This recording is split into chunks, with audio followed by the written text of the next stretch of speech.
Hello and welcome to the next stop of Natlan Genshin exploration. We are right now in the Masters of the Night Wind, and I already occasionally ran to some of the story quests. Unexpected, it was like very at the start here. So I will plan them right now, if I still have the footage, I do hope so. And see you after the past story.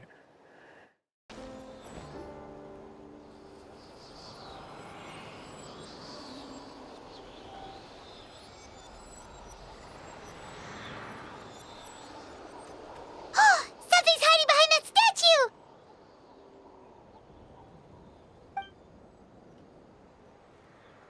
Aw, it's a baby Ectomisaur!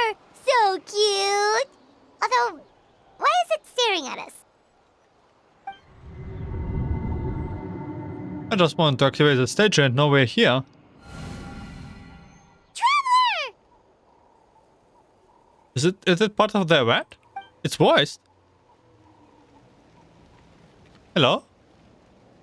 What is this place?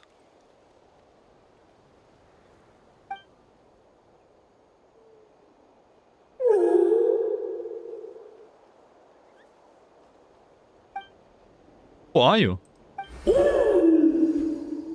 Looks like we are speaking with our minds.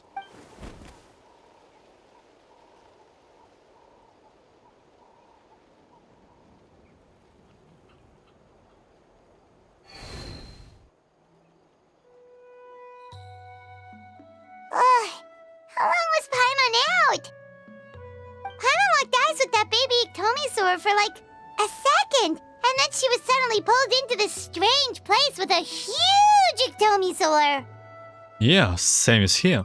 Any idea what happened? Not any clue. Traveler? Hey, what's wrong?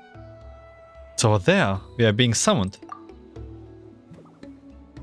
Look, it's that baby Ectomisaur. Seems like it wants us to follow it. Paimon's adventurous side says we have to see where this leads. I'm in, let's go.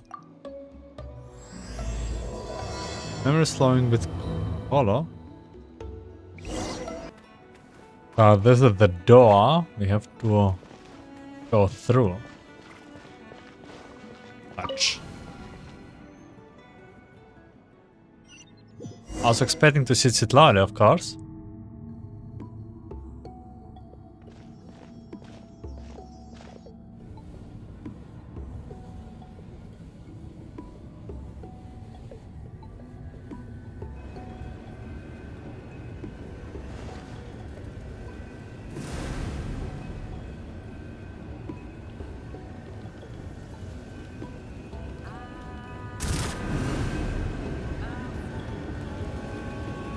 Whoa, what was that just now? One of the routine duties of a priest. We attempt to contact the spirits of our ancestors to seek epiphanies and revelations. The chief is just over there. Please wait here while I have a word with him. I'll just be a moment. Well, the Masters of the Night Wind are definitely living up to their reputation as the mysterious ones.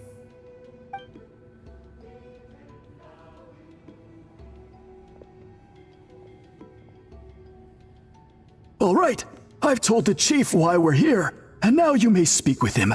Right this way. So, you two are the appointed ones. I am Chief Biram. Welcome, and thank you for your patience. As I remember, he is huge.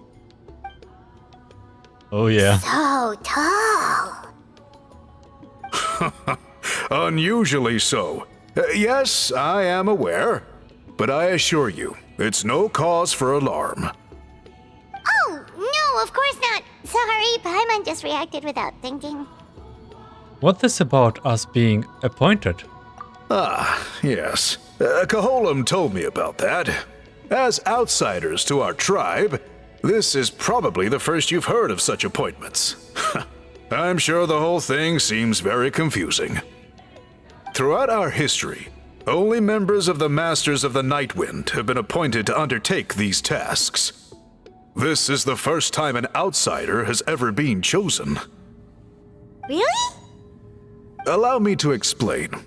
Our tribe has an old tradition of recording history in the form of woven scrolls. And not just our own history. We record the legends and heroic feats of all other tribes as well. It is a tradition we have observed for many centuries. We treat it as a solemn duty. However, when a major event occurs that affects all of Natlan, we record it on a different kind of scroll, used for this exact purpose. And these scrolls can only be woven by someone of the Ictomisaur Elder's choosing. When the Ictomisaur Elder senses a major change in the ley lines, it will issue a formal declaration to appoint a creator for this scroll. Whoa, so you mean... Elder Talapo sensed a ley line change quite some time ago, but had not yet designated the scroll weavers until you arrived. Okay, but just so you're aware, we don't know the first thing about weaving scrolls. As a matter of fact, that does not surprise me at all. How come? In the 200 years that Elder Talapo has held this position, none of the appointed ones have ever been experienced scroll weavers. Does that mean 200 years of major historical events have gone unrecorded? No. They all submitted scrolls in time, yet each of them claimed it was not their own work, but a gift from the spirits. Man, this tribe gets more mysterious by the second. Yes, well, that is the part that troubles me. The notion that we have to rely on esoteric things like gifts from the spirits to record historical events of such great importance. It is unsettling. Huh. That's pretty surprising to hear, coming from the chief of this tribe. I can imagine. You probably see the Masters of the Nightwind as a people shrouded in mystery, who pride ourselves on our arcane practices. But I am something of an exception. I may be the chief, but when it comes to our traditions, I'm in fact a proponent of change and reform.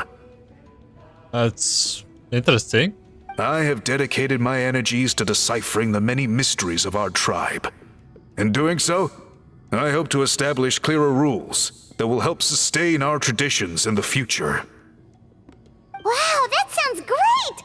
So have you figured out the mystery of the gift from the spirits? Sadly not. It is something I've been investigating for a long time, but I have yet to uncover what this gift truly refers to. Only a small handful of events over the years have been recorded on these special scrolls, with decades between each one. And by the time the next scroll weaver is appointed, my time as chief will be long gone. I will not be in a position to investigate as thoroughly. So... While I haven't gotten to the bottom of the matter, I have made some progress. But the only way I can develop my theories further is with the cooperation of the appointed ones. And that's why you want to put us through this test. Precisely. It's nothing to be worried about. Simply a means of validating my current hypothesis. It shouldn't take you long, nor will it put you in any danger. Alright. So, what does it involve exactly? I can explain everything in detail when we get to the site of the test. But first, please wait a moment while I change out of the soul-shielding cloak. This garb is one of our important cultural relics, handed down by generations of chiefs. It is only to be worn when conducting certain ceremonies. Oh! He removes his cloak. Please, follow me. It's huge, man. This is like two travelers. And chows. Do you see this scroll? If you touch it, you will enter a hidden space. Today's test is, quite simply, to find a way to escape that space. That's it? I assure you, it's not as easy as it sounds. If you cannot find your own way out, I will of course intervene to bring you back here. But then, we will be no closer to solving this mystery. Well, I will give it a try. Good. Simply touch the scroll to begin the test.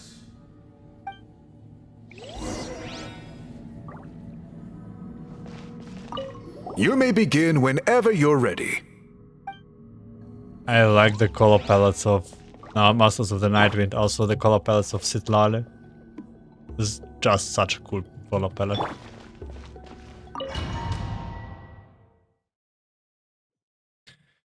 Oh, colors, colors.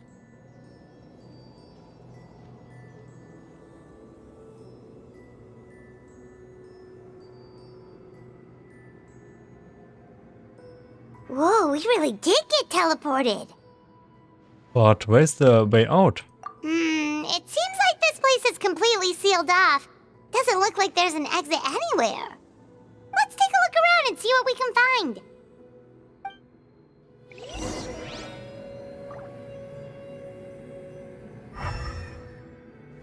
What is this? This whole wall removable? Weird Enconomia-like souls? This scroll was purposely being hung in the very middle of the ceiling. Whatever it means, it must be significant.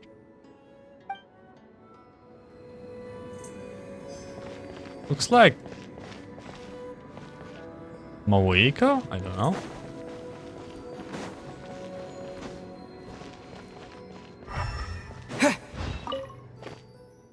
There's some sort of machine here, probably used for weaving.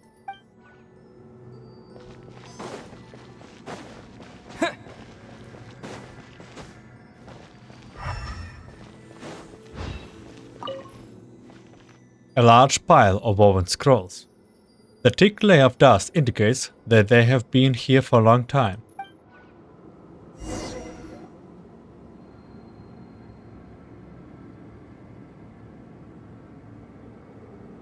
There are so many woven scrolls here. Paimon remembers seeing some of them before in other tribes. They seem to record historical events.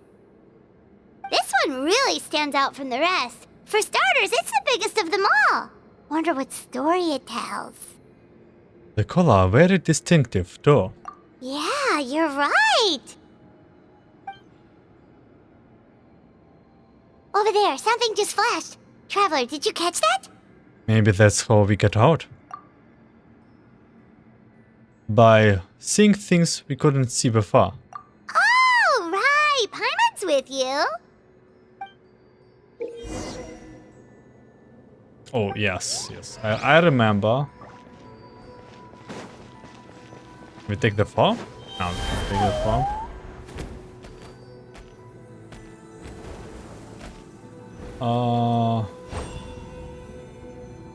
Wait. Aha! There is something hiding here. Yep, this looks like our ticket out of this place.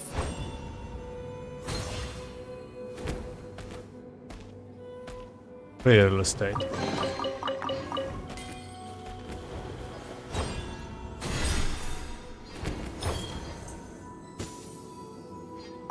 I like these creatures. They're cute.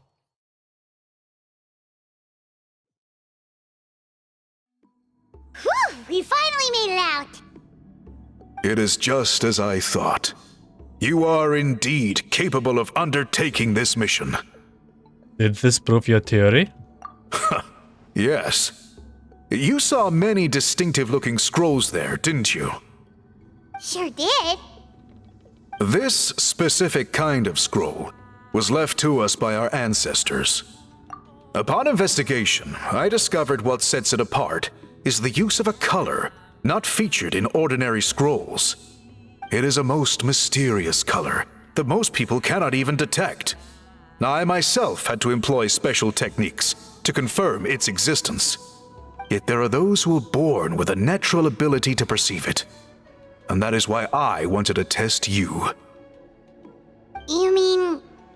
That space you just entered was an exhibition room for storing this variety of woven scrolls.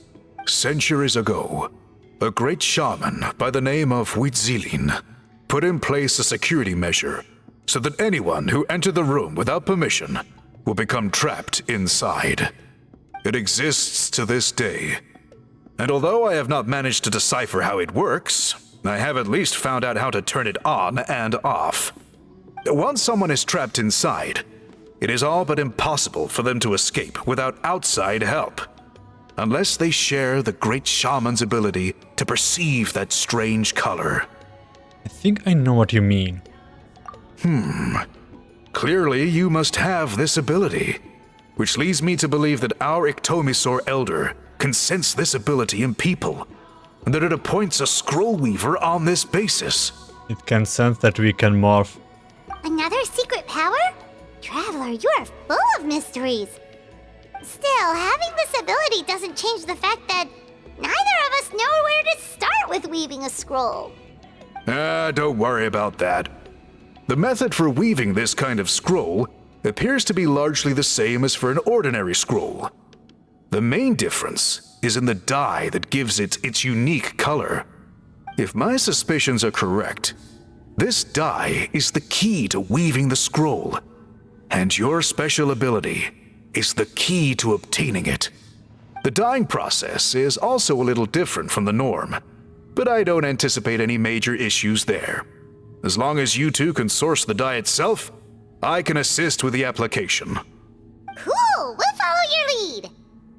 Great! Then please use your abilities to source the necessary ingredients. And in the meantime, I will have someone prepare some fabric for test dyeing. We'll make a few sample pieces to test out my hypothesis. And if that goes well, we can begin the scroll in earnest. If you agree to help, you can expect to be handsomely rewarded once this is all over. So, what are your thoughts? I think with the ability to help comes the responsibility to do so.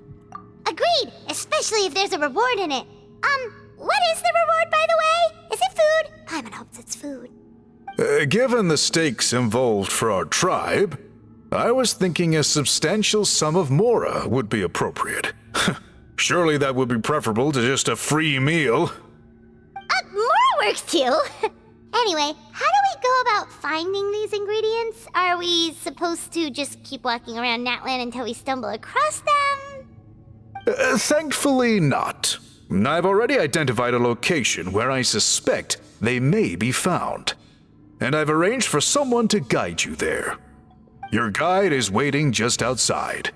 You can set off at your leisure.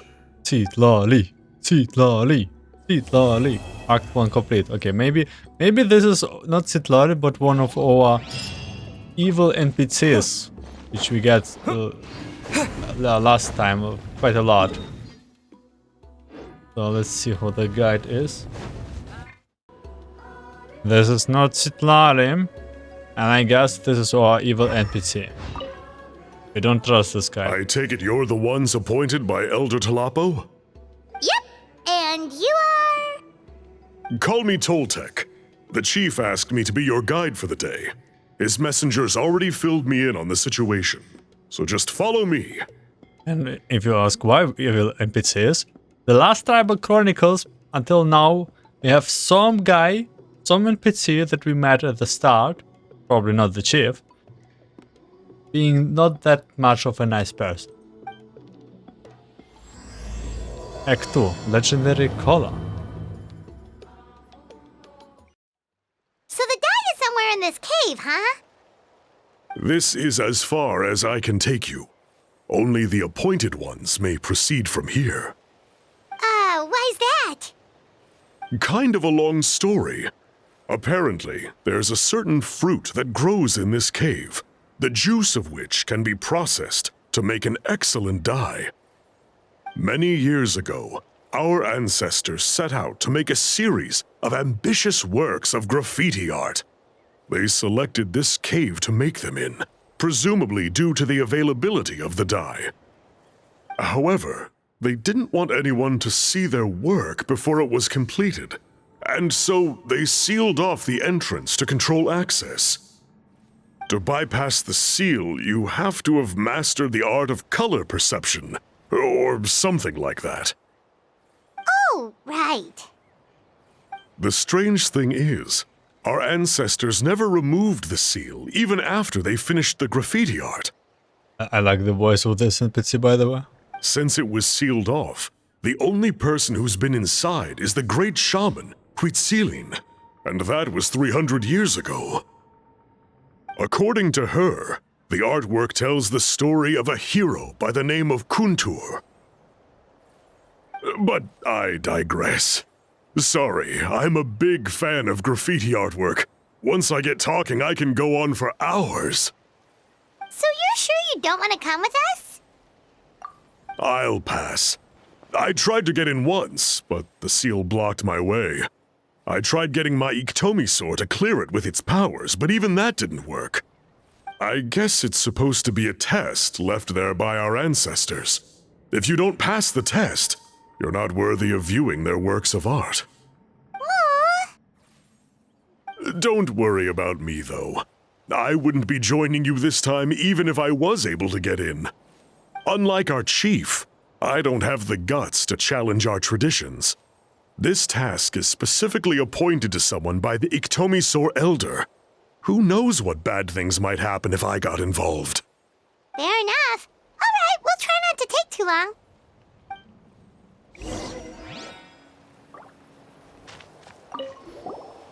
You two head on in. I'll wait right here. Okay.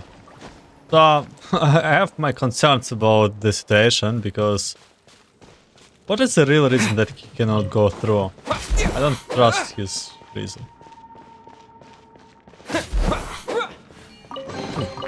Is this an answer from this Yes. world?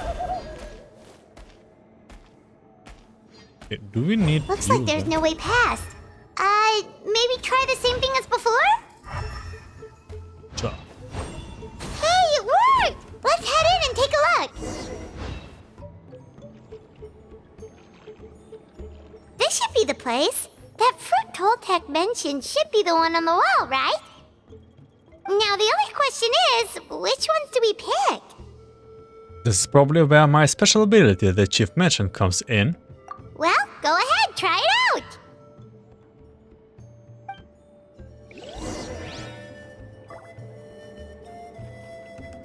So, we have this color thing, yeah? There's something else, right? You saw something, right? Whatever it was, grab it!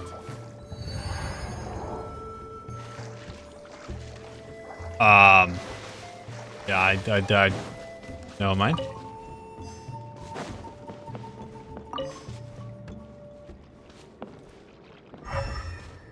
Hello.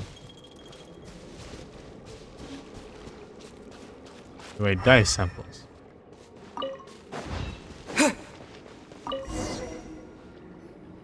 These guys' ancestors made some real works of art here. But based on what we've seen so far, it seems like there should be more to the story. Do you think maybe there's more artwork further inside? Seems kinda strange. You can go take a look if you want. Maybe. But we have a job to do. We should focus on that. Yeah, you're right. There's always next time. Let's head back and meet up with Toltec. Wait. We're back, and we found the ingredients for the dye. Sounds like you made it through the seal then. Our Iktomi Elder was right about you. It's getting late. Follow me. I'll take us back. Toltec has updated me on your progress. Well done. I appreciate your efforts. Sure thing. Here's the stuff for the dye. Ray colors. Dye samples made from a special fruit found deep within the cave. This seems to be the key to making that type of woven scroll. I see.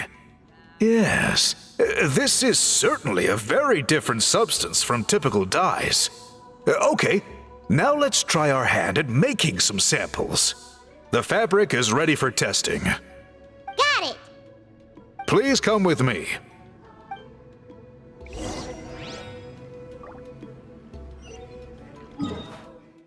Ah, okay. So the same place.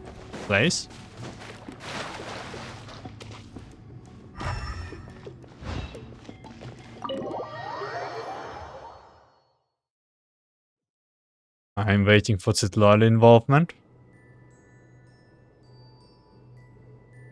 Take a look at this. It's a woven scroll made by one of our ancestors. This is the kind of thing we're trying to make. Ooh. The person depicted is the legendary shaman, Citlali.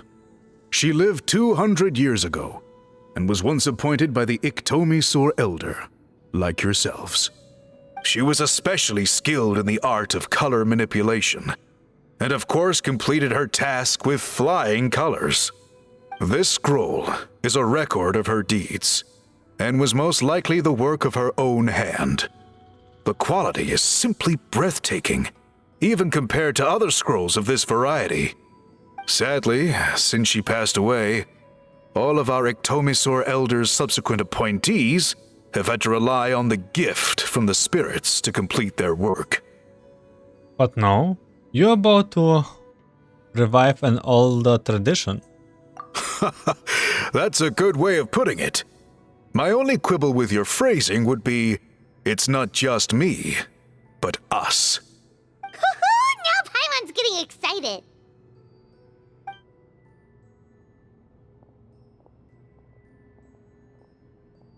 Bring out the samples.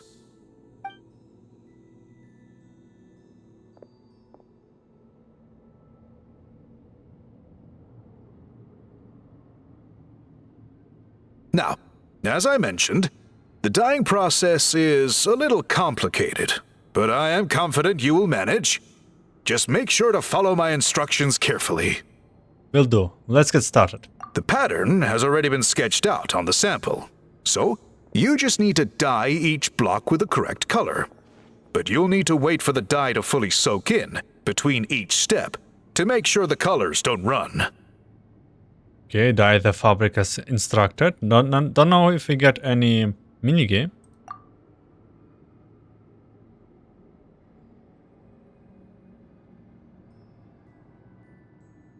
Ha ha ha! Good! The dye has taken to the fabric, and the pattern is crisp and clear. Next, apply all the remaining dye, and we should see that elusive signature color emerge. Okay, final step.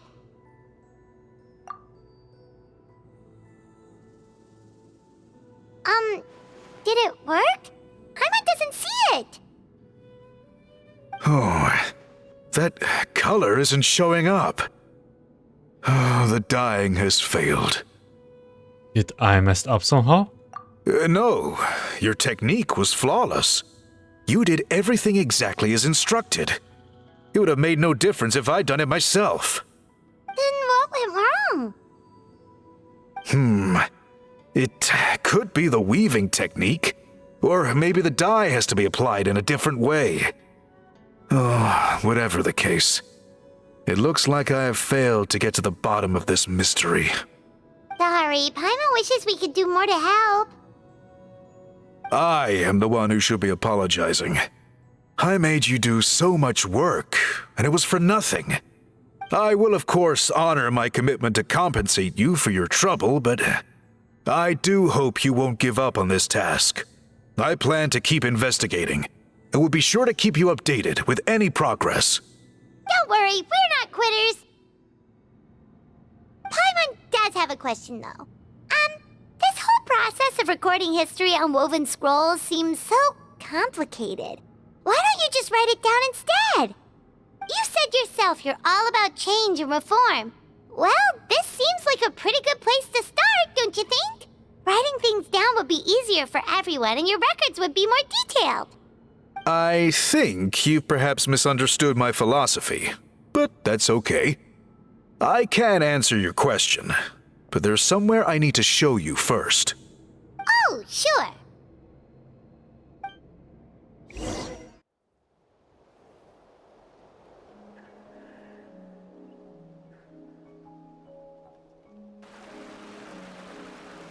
Cool. Look at this view. What do you think?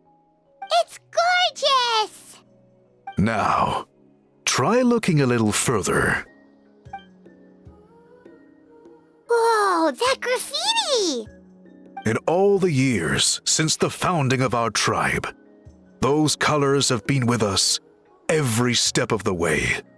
It is true that I seek to bring new life to this ancient tribe through change and reform, but I also understand there are certain foundational things that we cannot afford to throw away. The foremost of these is the way we record our history. Oh, that makes sense. Since the very beginnings, our tribe has always sought to bring color to history. And I have a deep sense that this is one part of our heritage that we should not give up. So, whatever it takes, I must find a way for us to continue producing our traditional woven scrolls. You're completely right. Paimon's sorry for what she said earlier. It was out of line. It's quite all right. I'm just grateful you're able to understand where I'm coming from.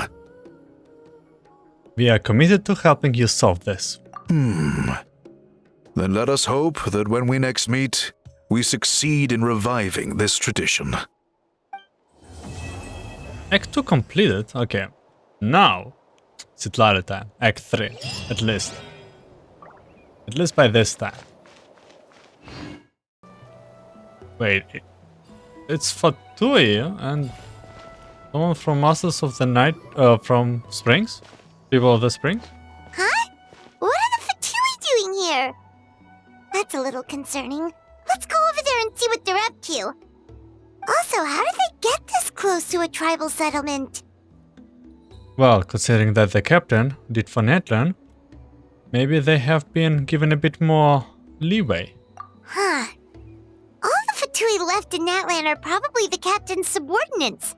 That basically makes them followers of one of Natlan's heroes. Still, once a Fatus, always a Fatus. Something seems off seeing them here. Let's go check it out. And never give your guard down, Paimon. Act 3.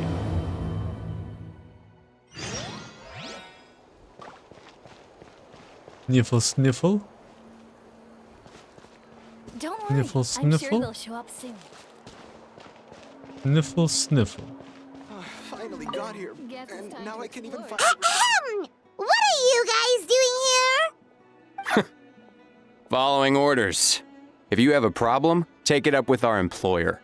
Hey, what's with the attitude? Can the Fatui even work for a private employer? This is Grudok. I hired him to be my bodyguard in Natlan. As you can see, he's not the sociable type.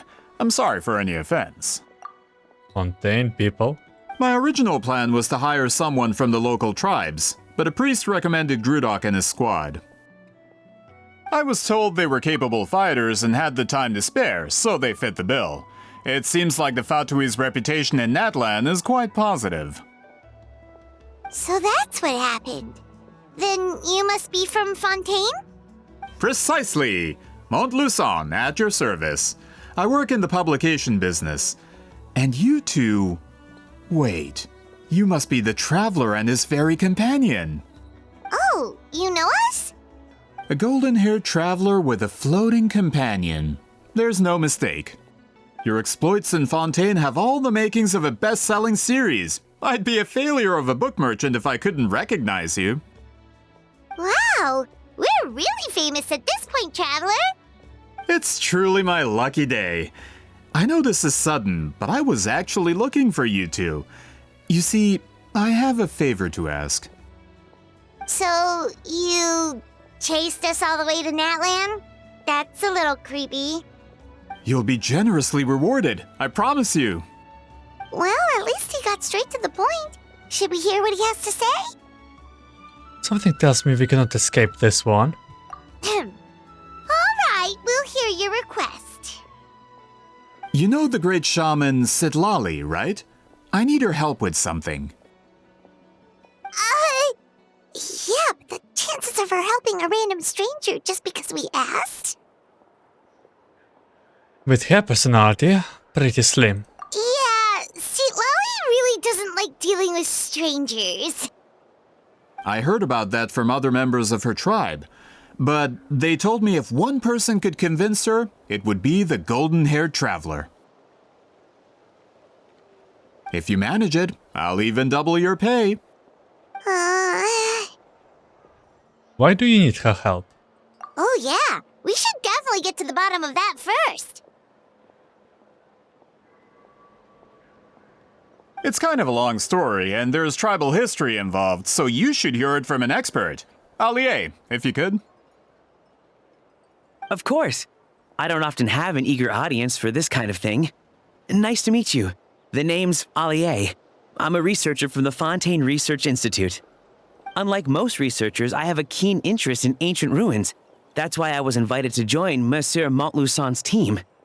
Have you heard of the legend of the great shaman Citlali? Yeah, she is the one that worked with colors, right? Yes.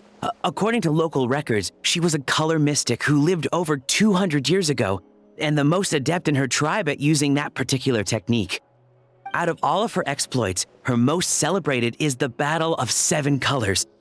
According to legend, the battle was triggered by an abyss invasion, one of the most brutal in Natlan's history, even from a greater historical perspective. Amazingly, Natlan was able to turn the tide despite being at an extreme disadvantage. The key to victory was none other than a color Citlali created on the battlefield. The color was extraordinary, illusory in appearance while also seeming to possess physical form. Legend has it that Citlali used the color to construct a magnificent maze on the battlefield and trap all the enemies inside. This allowed her allies to launch a counterattack and ultimately secure victory. Anyway, that's the gist of it. We don't want to take up too much of your time. That story is the reason I came to Natlan. I often publish books about the history of other nations. They always end up faring well on the market. When I heard this story for the first time, I wanted to include it in my next collection, but historical records about Natlan aren't very detailed. We haven't been able to determine where the battle took place, or find any definitive evidence that it occurred at all. Even within the Masters of the Nightwind, people dispute the legitimacy of the story. Some believe it to be a myth. If that were the case, the story would not be fit for publication. But if you're just including it in a story collection, why does it matter if it never happened? Well, you see, the slogan for the collection is Restoring the Truth of History. Naturally, I need it to be factual. That's why I'm here. The Masters of the Nightwind are said to have a tradition of recording past events, so I wanted to consult their records. But I was refused access to the Obsidian Altar. Application after application, and all I received were a few ordinary woven scrolls with nothing to offer. Honestly, I'm just trying to promote their history, and they make such a fuss. According to my research, their scrolls are considered sacred relics in addition to historical records.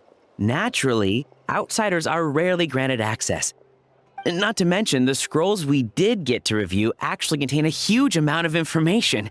I just need more time, and I could... We've been over this, Allier. There's no need to waste time on those scrolls when we have a better way. Citlali, you mean? Exactly. You're well aware, I'm sure, that Citlali has been alive for more than 200 years. That means she lived during the era of the Battle of Seven Colors. If she agrees to be my consultant, then no other historical records are necessary. Oh, that's what you want. So, what do you say? I'll quadruple the pay if it helps sweeten the deal. Yeah, from the scale of how much you don't like him, it's very high up. Well, it's not that we don't want to help you. We actually should go ask her, Paimon. Oh, right. The duty the chief gave us has a lot to do with Citlali. Who knows? The Battle of Seven Colors might lead us in the right direction. All right, we'll help you convince Citlali. Just let us do the talking, okay? Of course. Battle of the Seven Colors. Very catchy name, especially with the Seven Colors part.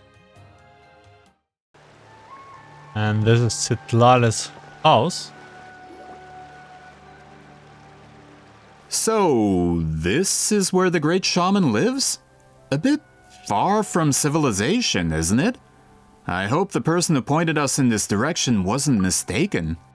For someone like Citlali, it actually makes a lot of sense. Is this graffiti her work too?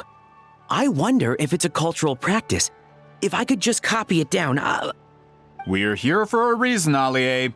As agreed, you two can do the talking and we'll wait for you here. Okay, we'll go knock on the door. Hopefully she's not hungover.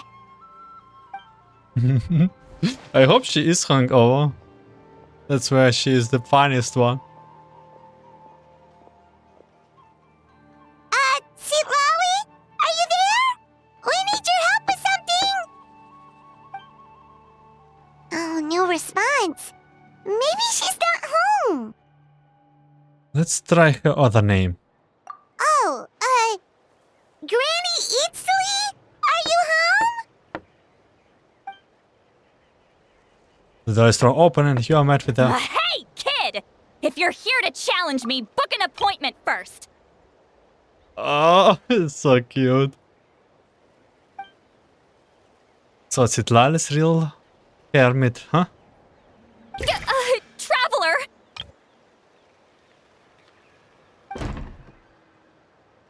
The door closed properly. Looks like we came at a bad time. Are you still there? Just come in. We can talk inside. Well, at least we didn't get turned away. Citlali plus her voice actor being March 7, it's just all too good. What are those guys talking about? a great shaman who has lived for hundreds of years. If she agrees to help us, there are so many things we could research. Alie, as the provider of your research funding, I suggest you focus on our current mission. It's very important to me. Sorry, maybe if we get a chance in the future, then... We'll cross that bridge when we come to it.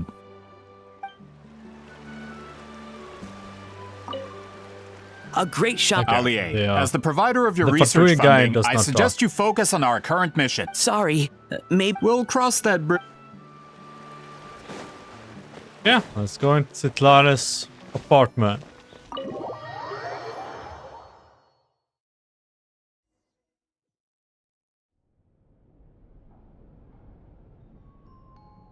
Huh. So this is where Citlali lives. I, didn't have time to fully clean up the place. Complain if you want. Menial housework means nothing to a great shaman like myself.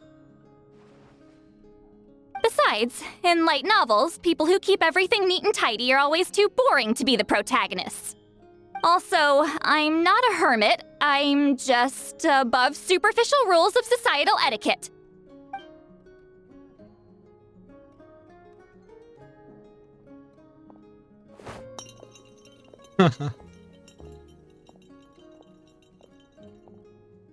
She sure does care a lot about what we think of her. Oh, and that spell I used to transfer my senses to you, you're not still, experiencing the side effects, are you? It's my duty as a great shaman to check that kind of thing. Oh, you mean when we could hear your thoughts? Nope. It's been so long, we don't have to worry about that anymore, right? Oh my god, this is so cute. Then why do I hear the traveler's thoughts in my head? What? Oh, she hears me call her a hermit. That bothers her? I thought she was about superstition rules of society's etiquette. I can still hear you, you know. I apologize for offending you. Don't bother. I'll find a way to fix it. First you hear my thoughts, now I'm hearing your thoughts. It was just a simple spell. I use it on you and now it's on the fritz. Forget it. Just tell me why you're here. Well, someone asked us to ask you to be their consultant. They have questions about the history of Natlan.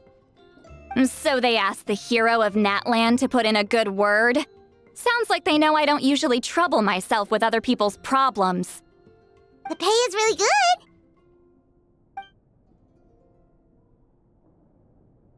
Doesn't matter, I'm busy. She sure doesn't look busy.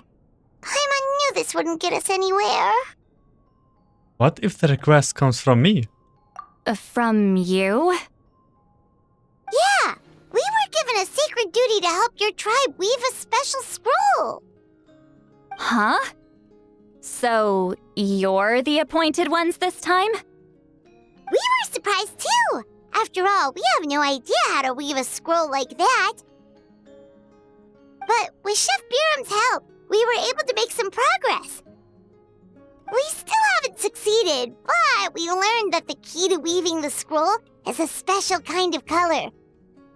The historical event those men want to ask about also involves color. If you help them, you might end up helping us too.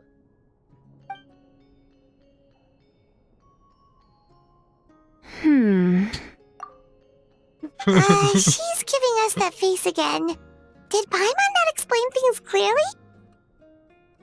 I can't decide whether this twist is completely out of the blue or if it was foreshadowed all along. Does that mean you won't help us? I need to think about it. Then there's still hope. Hey, what's the holdup? Just give us an answer already. Such annoying guys. You agreed to let us do the talking.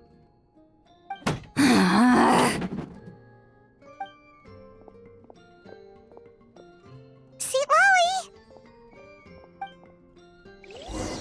Citlali suddenly walks out, and you rush after her.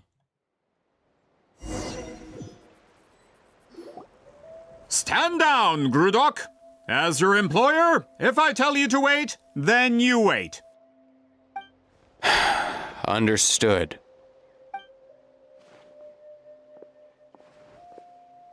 You're the great shaman who's been alive for centuries? But you're so... Apologies for the disturbance. Grudok is a recent hire, so difficult to restrain sometimes. He's lucky he didn't force Citlali's hand. Well, since you're here, how about a discussion? Do you have any idea who I am? Did you think Granny Eatsley would be fooled by your little performance? I have no intention of speaking to you. Your recent hire interrupted me right as I was about to make an important decision. Pull a trick like that again, and I'll make your lives a living horror novel, except 10 times worse. That's all I came out here to say. Whoa. Traveler, we have a discussion to finish. You live up to your name, Granny Itztli. I apologize for the offense. I'm just surprised the Battle of Seven Colors didn't pique your interest.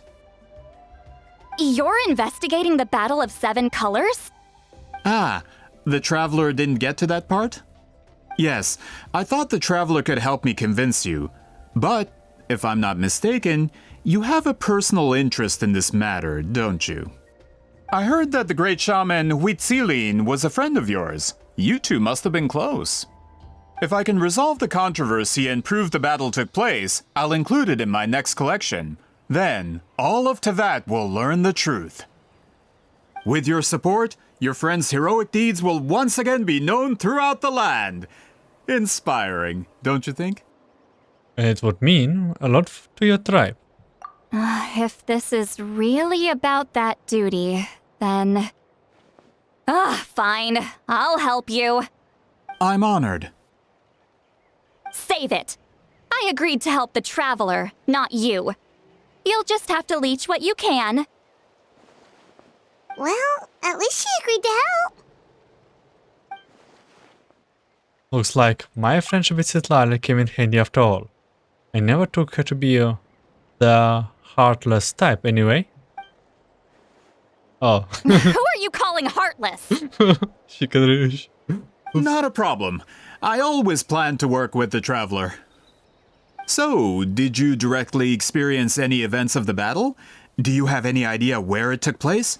Can you think of any relics we could use to prove it? Talk at me, why don't you? I would like to know too. Fine. No, no, and no. Oh, this is. Oh my god. It's like high school.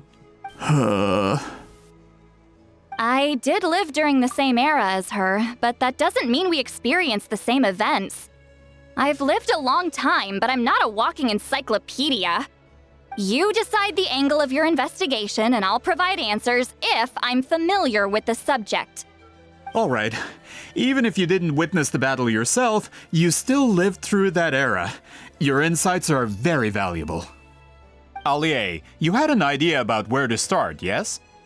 Oh, well, my plan was to consult the members of the tribe in charge of recording history. Then, let's start there. Traveler, what do you say to officially working together? After all, it appears I can only get Miss Citlali's help through you. Sounds good and complicated.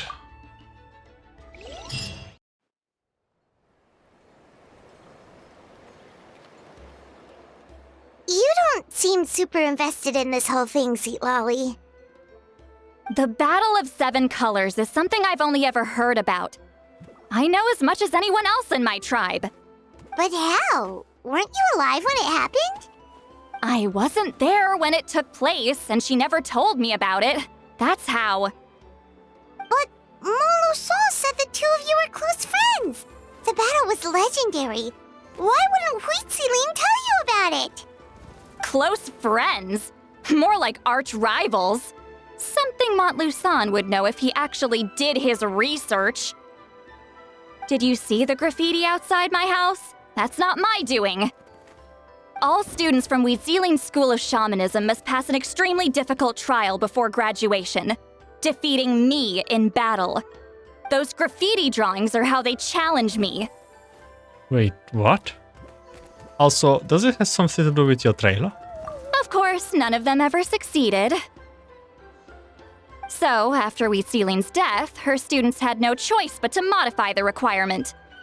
Instead of defeating me, all they have to do now is last long enough. Yeah, that sounds like a necessary challenge. As my rival, Huitziling only had one achievement that surpassed my own, and that was the Battle of Seven Colors. I can only assume she had some kind of secret technique at her disposal. It makes perfect sense that she kept it from me. I'm a fast learner. Telling me about the technique is no different than handing it to me on a silver platter. As if she would give away her one advantage. Oh, that makes sense. Anyway, all of that is secondary. Like I said, I'm only here to help you fulfill your duty. So Citlali is still doing all this for me? Don't misunderstand. This duty is important for my tribe, too. A great shaman should do her part to see it done. A great shaman should also be a bit more organized at home. Excuse you? I fail to see what housekeeping has to do with my duty as a shaman. All of a sudden, Traveler has a lot of thoughts. Why is it that you're the one whose thoughts are exposed, but I'm still the one suffering? I need to get to the bottom of this. Excuse me, great shaman, but we have a situation over here. We could really use your help. Please, great shaman. Okay.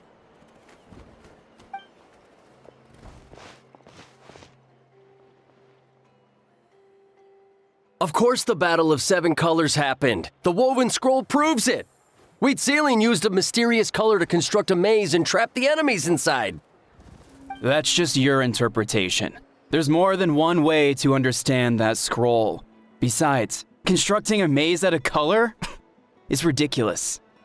Wheat Ceiling was one of the most powerful shamans of her time. She definitely could have pulled it off. That's the biggest problem. She had students. Why not pass it down?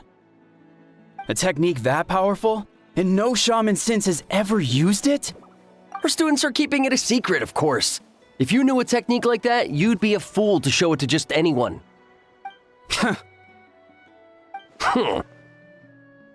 Oh, I didn't mean to cause an argument. I just wanted to ask, is there anything we can use to prove the battle took place?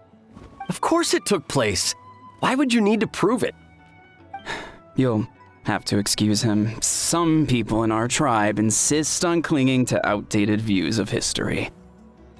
I'd give up now if I were you. It only gets more ridiculous from here. Please don't fight. Wow, so the battle really is controversial. Am I the outdated one? Kids these days can't find anything better to argue about? These arguments are precisely why I hesitate to include this story in my collection. Neither side was able to offer anything useful. What should we do? Wheat Ceiling was a passionate teacher. We were opposites in that sense.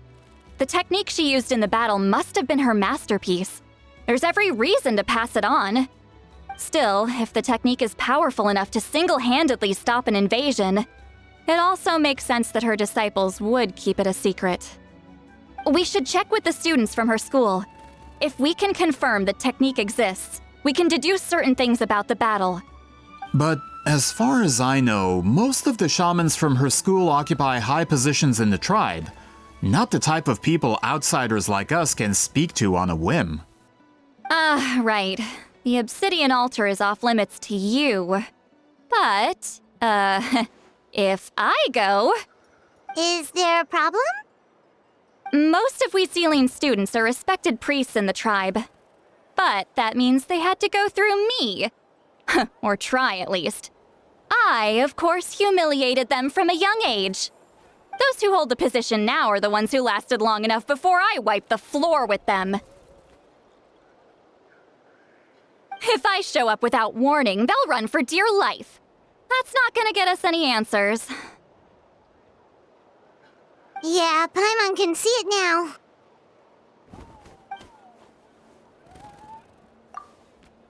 Run for dear life? It is like Citlali is some kind of tyrant. Hey, don't jump to conclusions. That was just a metaphor. I'll make sure they don't run away. Only you have the guts to joke like that with me, traveler. Fine, I said I'd help, so I'll help. But don't blame me if it goes wrong. Alright,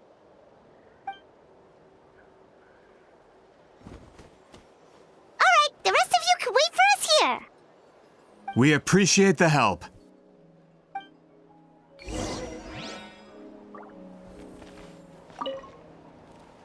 Natlan's history is full of intriguing mysteries. It's too bad I can't talk to those priests myself. Don't worry, Gaia, you will get your chance. Miss Citlali seems rather reluctant to help. Maybe you could talk to her a bit more. I'll reward you for the trouble. What do you have to say? Got a problem? Like I said, take it up with my employer. Can we get rid of this guy? We don't really need a bodyguard with us here around.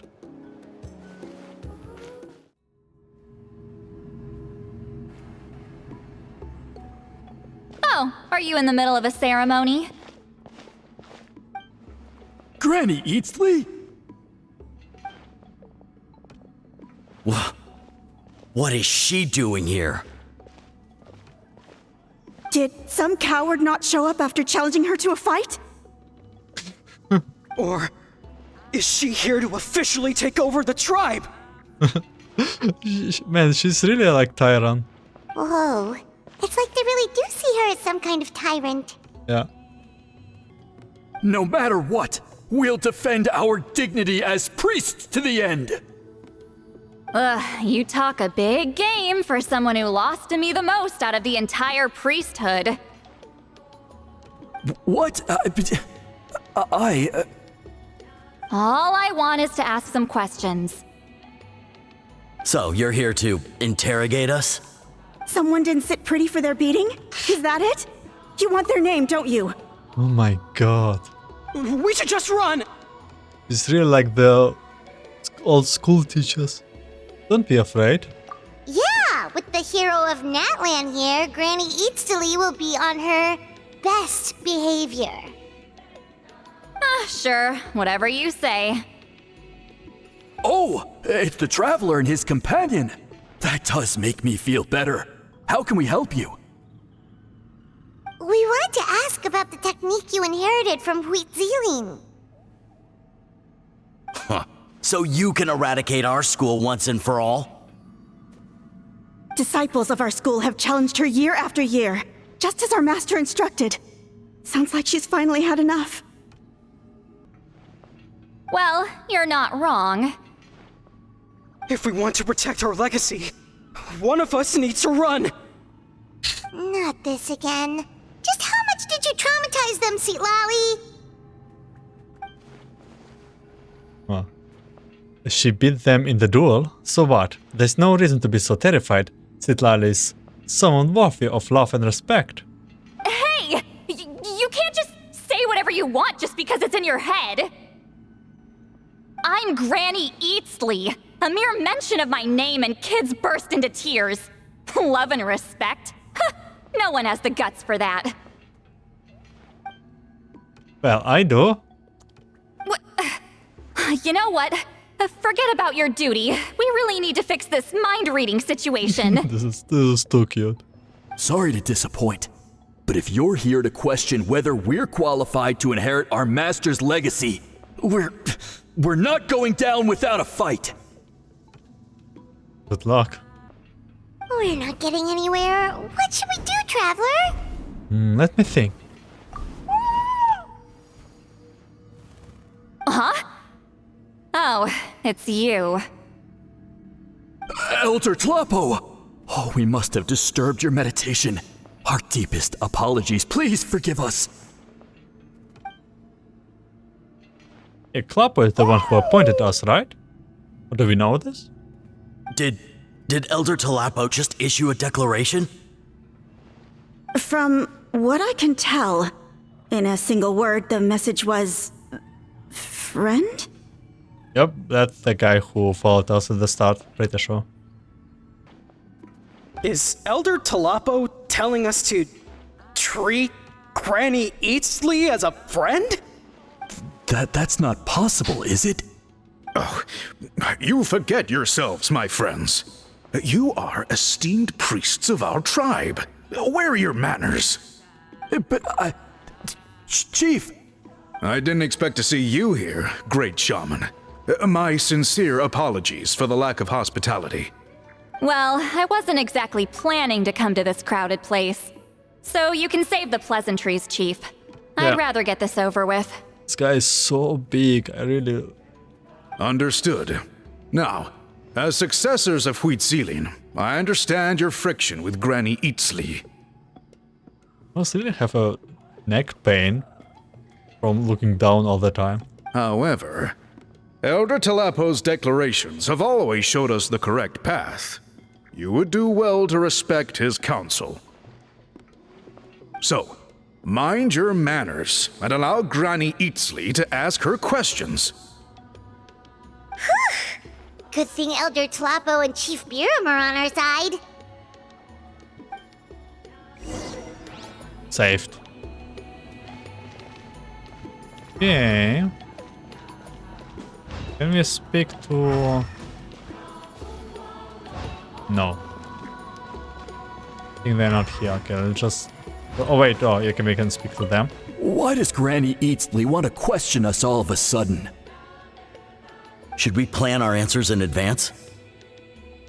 That brutal graduation exam. It's all coming back to me. You heard the chief. There's no running away.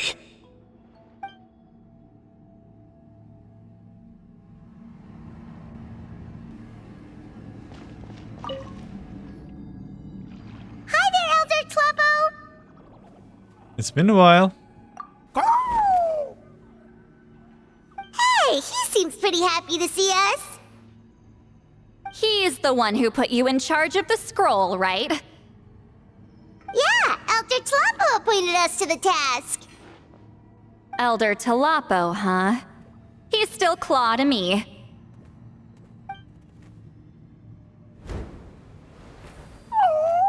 Aww. Hey, don't pull that cutesy stuff with me. You're an Ictomisaur Elder now. You occupy an eminent and important position within the tribe. I don't know how old those ovals can get, but I have a feeling that this Uncle Tlapo is 200 years old, and she knows him as a child. So, you already know each other? Claw was only this big when we first met. He was Witzilin's Saurian companion back then. She kept dragging him to my place, so over time we got to know each other. Sounds like you and Citlali were close. She only came to my place to fight me. But at the same time, she always claimed to be my friend. She was the only one who dared to try, at least. I'm still questioning if she is the one from the trailer.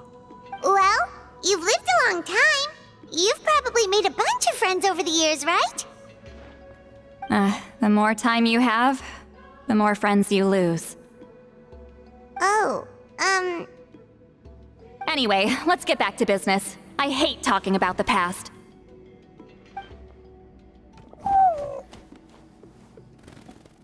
Oh, 200 years and you still haven't given up, Claw? Pat?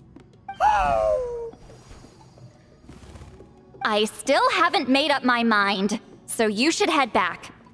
Traveler, Paimon, let's go.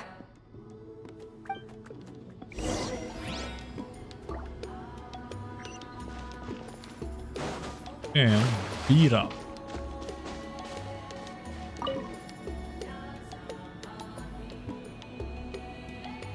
Hey there, Chief Biram. Hello, Biran.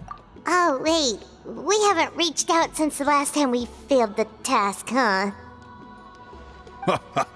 I'm just grateful you haven't forgotten that duty. Actually, we have good news. We found another clue. I'm all ears. It's the Battle of Seven Colors. Huitzilin's claim to fame? That sounds promising. But the battle took place hundreds of years ago. An investigation is bound to be difficult. True, but Granny Eatstily promised to help.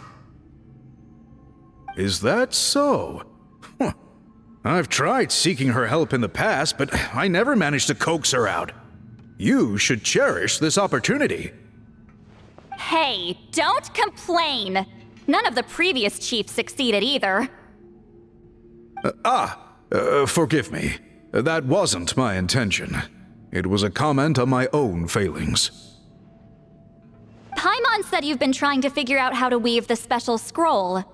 Yeah, she must be really difficult to handle. It is my duty, great shaman. I bet everyone right now in the tribe being like, thanks God Traveler's here. Why bother? The scrolls always end up completed on time. So what's the point of figuring it out for yourself? If I may, this task concerns the history of Natlan as a whole. And in many ways, history is the memory of a people. Memory is sacred to our tribe. I'm sure a great shaman understands that better than a humble junior like myself. Something this important cannot be left to baseless rumors.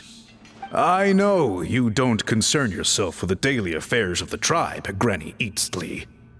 Even so, as a priestess, I trust you wouldn't leave something like that to chance. I get your point. Something on your mind, Citlali? Of course, the one time I wish you could read my mind, it doesn't work. The chief refers to himself as a humble junior. Maybe Citlali is worried. She looks old. No, that's not it. Huh? This gaze from Traveler, this teasing gaze. It's not important. Rest assured, Biram, with my help, the Traveler and Paimon will definitely be able to complete the task. You have my thanks then. Just like the game developers be like, well, Traveler don't speak a lot, so let's give him the most expression, like exaggerated expressions ever.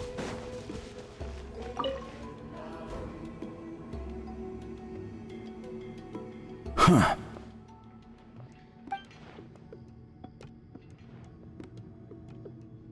They still have trauma. So are you here to test whether we're qualified to inherit Master Wheatselian's legacy? You've already been tested, haven't you? Well, frankly speaking, I don't think any of you are qualified. But that's not why I'm here. All you need to do is be good and answer my questions. Fine. Ask away. You've heard of the Battle of Seven Colors, right? Of course. It's our master's claim to fame. An immortal legend inscribed in the very history of our tribe. Then I'm sure you know there are those who question whether it actually occurred. I did hear people arguing about that the other day. It's disgraceful. How can they question something like that? It doesn't surprise me. Natlan has had more tourism lately. A lot of people have started getting strange ideas after interacting with Outlanders. After all, everyone who took part in the battle has returned to the ley lines. Without witnesses, it's hard to refute detractors. Well, it just so happens the questions I want to ask are directly related to the legitimacy of this battle. Listen, we know you were rivals, but do you really have to question her legacy? You think she's like you? Someone who can't survive a little scrutiny? No, of course not. Then let me finish. During the battle, Wheatselian most likely used a technique powerful enough to turn the tides of war. I'm sure she was very proud of it. Proud enough to pass it on to her disciples. So, which one of you inherited that technique?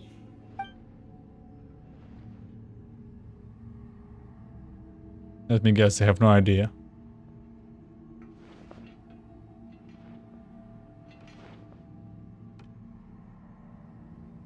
I don't think any of us have heard of it.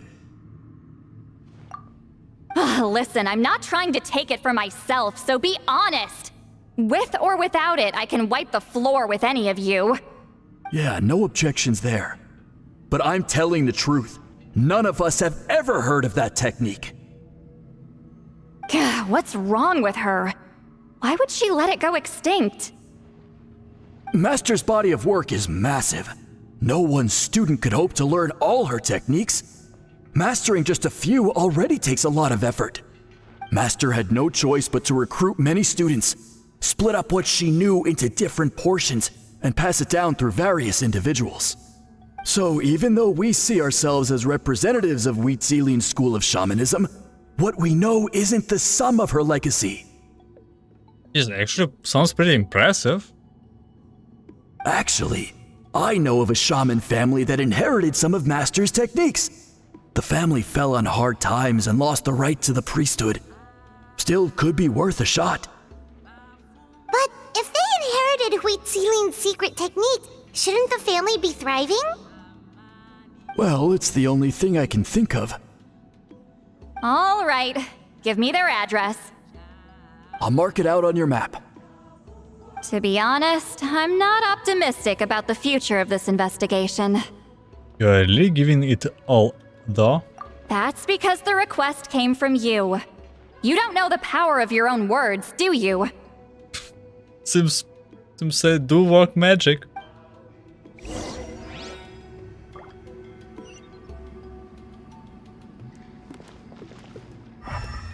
Yeah. But the other guys have something to say? So, was that an interrogation?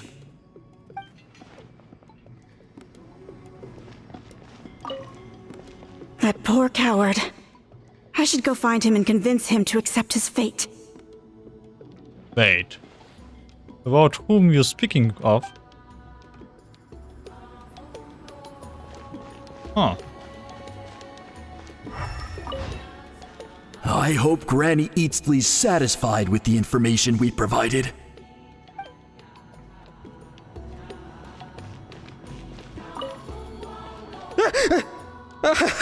You scared me. I was just about to run some errands. If you have questions, feel free to ask the other priests. Citlali just came in, humbled everyone, and got away and refuses to cooperate. You recount everything. Proving the legitimacy of this battle seems more hopeless by the second. Nothing we can do about that. Well, even if our investigation ultimately proves the legend to be false, that's still a worthwhile result. Although I'm here for business purposes, I have a personal interest in this as well. I'm drawn to matters of historical truth. That's exactly why I chose to follow you, Monsieur Montluçon. Listen, I'm just updating you on the situation, not asking for your opinion. I don't really care whether you continue your investigation. Traveler, you came to me for help with your scroll weaving duty, right? She can't really rival a half. You thought looking into the Battle of Seven Colors could give you answers. That's understandable. But based on our progress, I'd say this is a dead end. Instead of wasting time, you might consider taking a different approach. I'll try to think of another way to help you. Respected traveler, let's not forget about the compensation I promised. You shall have it in full. Extra, if that's what it takes. I think this is investigation could help you too, Citlali. What makes you say that? Because it has to do with your friend past. Yeah, based on what you've told us so far, it kinda seems like there's unresolved tension between you two. You think so? She claimed to be your friend, but picked fights with you non-stop, and never told you about her biggest accomplishment. By figuring out the truth behind the battle, maybe we can finally help you get closure. Closure? I'd say we're 200 years too late. But fine, if you want to keep investigating, be my guest. I do hope that she did not try to go out of herself and try to prove to Citlali something. Ah, that's wonderful news. Alright, let's go visit the shaman family.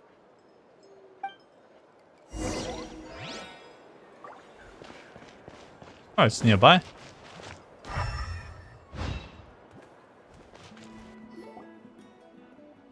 Hello, are you Aishaman? Yep, that's me. Huh? Granny Eatsley? Get up! In a crowded market like this, the only person who should be trying to hide is me. My apologies. Ever since my grandfather's generation, the shamans of my family have given up on passing your trial, Granny Eatsley. Have we offended you in some other capacity? And if the whole tribe reacts like this... Man, this is generational trauma at this point. Whenever I misbehaved as a kid, Grandpa would tell me about the thrashing he received from Granny Eatsley. I still get nightmares about it sometimes. I wonder what Citlali looks like in those nightmares. Hey, don't get any funny ideas. This was your idea, remember? Keep asking your questions. I'm going to find somewhere quiet to wait.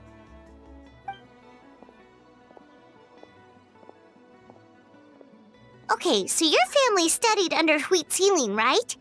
Huitzilin. Yes, although that pretty much ended with my grandfather's generation, unfortunately.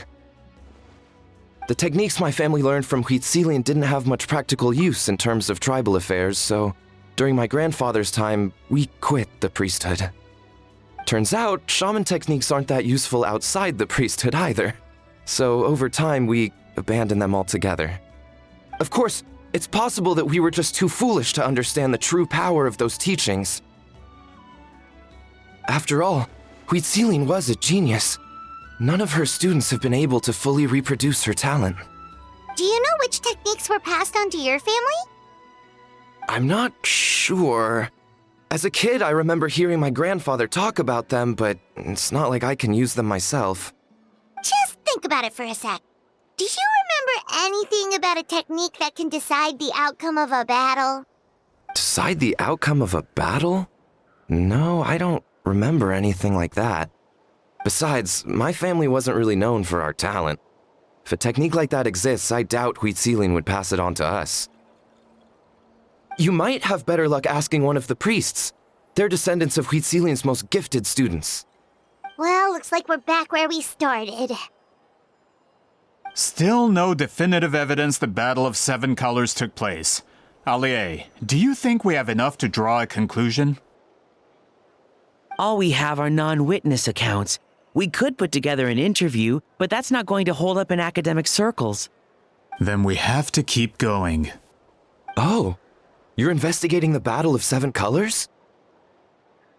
Yeah, you know about it? Not a lot, but there's something special about my family. In addition to shaman techniques, Citlali's stories were passed down to us as well. Say what you want about my ancestors' dedication to shamanism, but they definitely paid attention to those stories. And of course, the Battle of Seven Colors is the most exciting story of them all. We don't need another story. We need something concrete. Does no one in your tribe understand that? I'm not sure if this is helpful, but the story passed down in my family is a little different from the one told in the tribe. Really? Oh, so? Well, it's Citlali's personal account of the event, so it's a lot more detailed. For example, in the version I heard, the battle took place in a location known as Chico Mostuk Cave. That means you can tell us where to find it. Have you ever been to this place? Unfortunately not. I studied maps of Natlan before we left, Monsieur Montluçon. I don't remember ever seeing such a name. Could your ancestors be mistaken, Mr. Shaman? It's unlikely.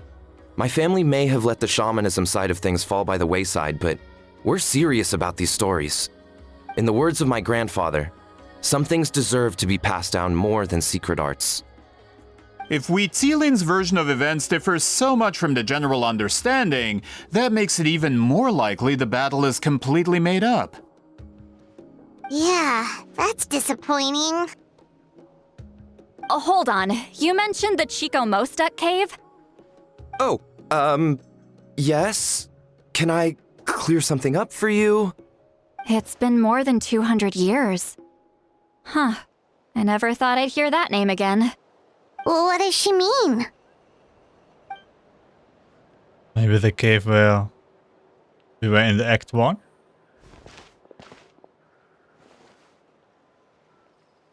I guess they had to teleport. That location is now known as the Valley of Fog. The Chico Mostuk cave is what it was called 200 years ago. Precisely when Citlali was alive. That means, Monsieur Montluçon, we can confirm the original site of the battle. Once we get there, the evidence we need should be at our fingertips. Just when we thought all hope was lost. I never doubted you, great shaman. Allow me to present you with a gift as thanks.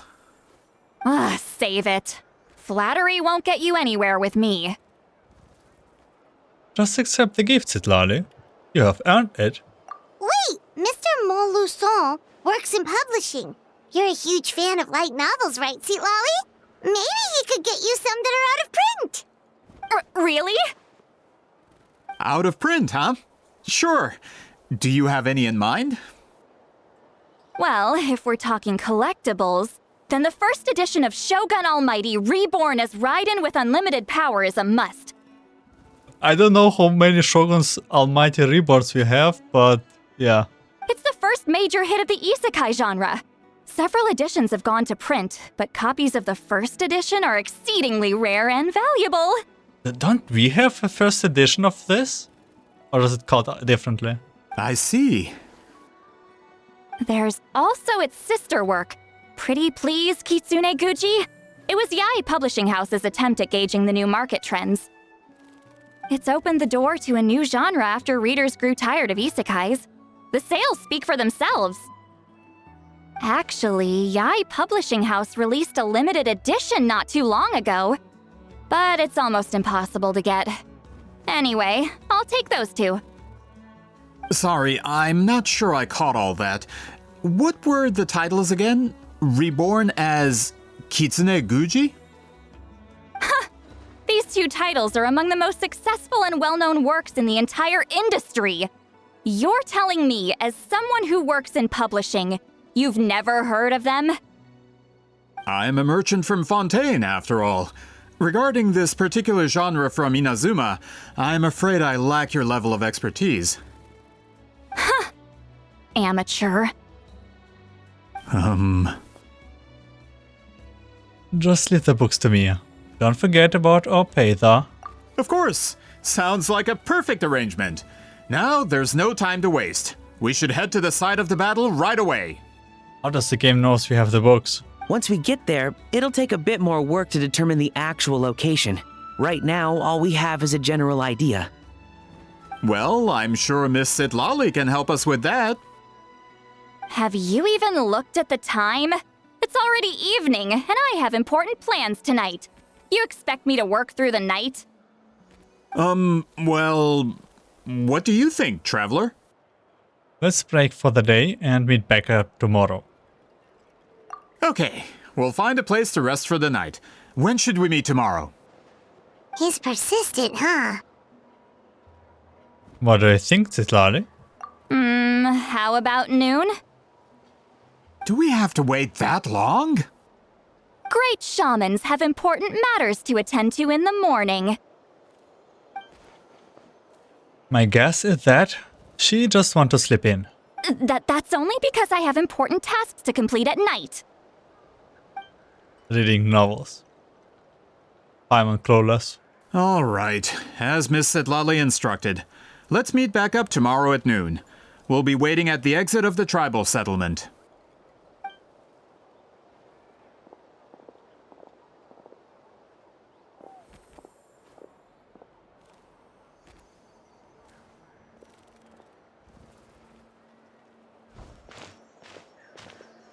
Sorry, I just wanted to ask, is Granny Eatsley satisfied with my answer?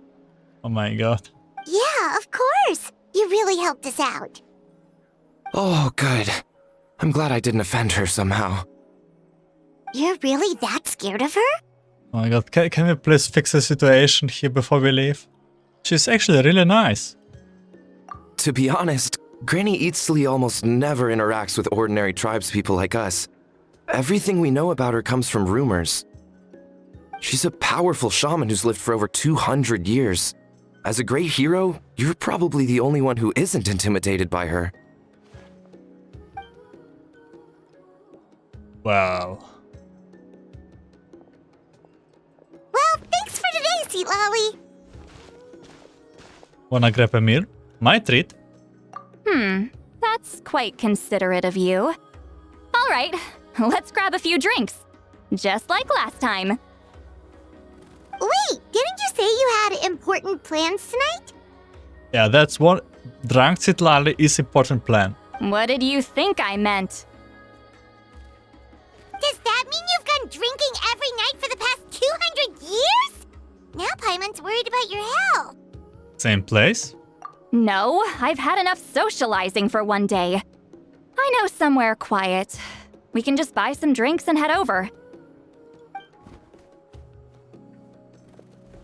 How do we call it? Sleep night? No. Overslept? No. Sleepover. Ha! Sleepover. Which will also give us a chance to solve the mind reading issue. Considering the necessary spell work, I'd rather do it in private.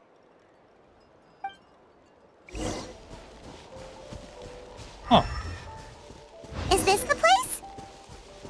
No, further up. Further up? It leads you to a hot air balloon. Whoa, this is like a secret base. Sometimes I want the fresh air, but not the company. So I come here.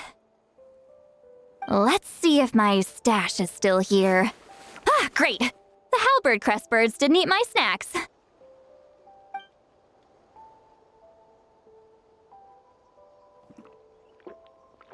And she said to it. Now for the mind reading issue. Give me your hand. Just like last time? It might take a little longer, actually. I just need to share my senses, make a clean break.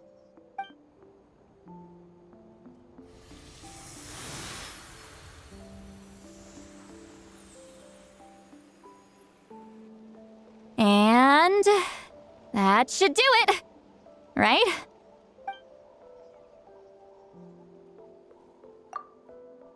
This really is one of a kind view.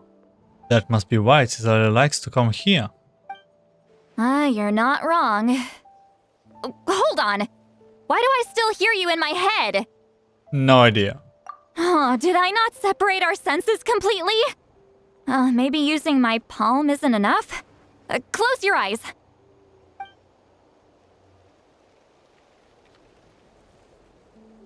Oh, please work, please work. A great shaman should be able to handle this. Okay, what about now? I think I heard something. Huh? And now? It's gone. Huh. Whenever I try to remove the effect, it just flips direction and gets worse. Whoa, that's Citlali's forehead just now. It was really warm. That was just to help with the spell. Ah, shoot. I still hear you. I think her face turning red too.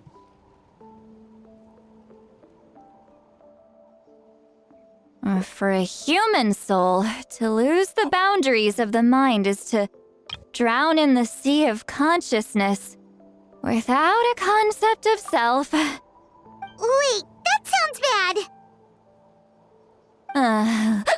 I read that in a light novel. When it comes to the real world, I think it's pretty accurate. Is Citlali drunk? She's not making much sense. Anyway, we'll just have to leave it for now. Hearing the Traveler's thoughts isn't that bad, right? You should just tease him. That's what Paimon would do. It's just... I'm not good at this. I'm not used to being close to people. Sorry, I said we could be friends, but I guess I'm not ready. I'm used to being Granny Eatsley. Someone intimidating, someone people are scared to approach. I don't have to deal with people that way. Why live like that? Yeah, Paimon's been wondering. Why do you insist on living so far away? You could easily become a leader of your tribe. Someone everyone loves and respects. When you live as long as me, a person is like a flower. The color draws you in. You water it to see it bloom. It rewards you with its fragrance, but it doesn't last. With the passing of the seasons, everything withers away. You can try to water it, but it will never bloom again. Even if the same plot of soil is covered in flowers the following year, the one you remember won't be there. That's just how it is. Most of the people in my life will be gone one day, just like a flower. Getting close means losing friend after friend for hundreds of years, until the weight of their memories crushes my soul. If people don't care about me, then I don't have to care about them. It's better if the people in my memories are nothing more than fleeting strangers. Citlali. My approach is different. I just don't remember everyone. You won't live as long as me, so you don't have to worry about that. Oh, she don't know. Well, actually, I might have a long lifespan. Probably longer than anyone in Taiwan and all this planet history. I have some truly ancient memories. Really? Then you should understand. Nearly everyone you know will be gone one day.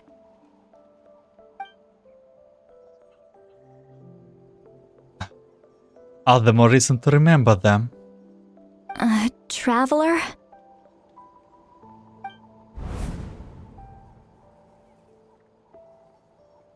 I have a friend who only lives in my memory now. In fact, you could say my memories are the sole proof that she exists in this world. So sometimes I tell myself, as long as I remember every single friend, they will never truly die. Instead, they will live on in the world of my memories. When friends create memories together, there's always something to hold on to. So, if you still need time, let me choose to remember you first.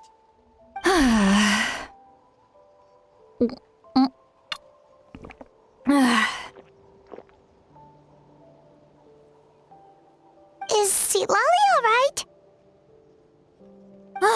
Stupid mind-reading side effect won't go away. It's not like I want to hear you complain about me all the time. Okay, she's definitely drunk. Citlali, maybe take it easy? At this rate, you might sleep past noon tomorrow. I'm not drunk. I remember everything the traveler said.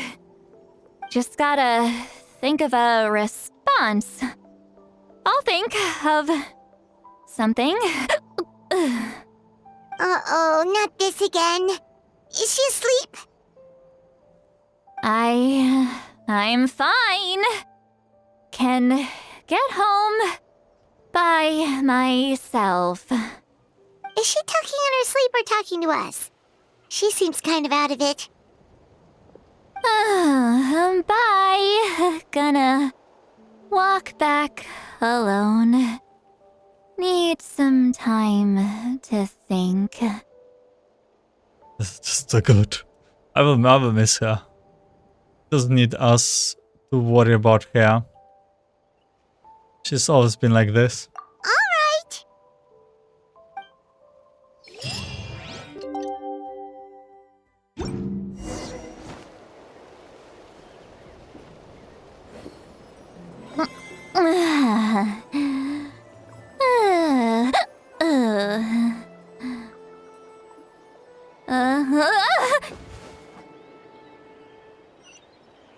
Let's go to the agreed location. Well, this location is where we meet this Sauron guy.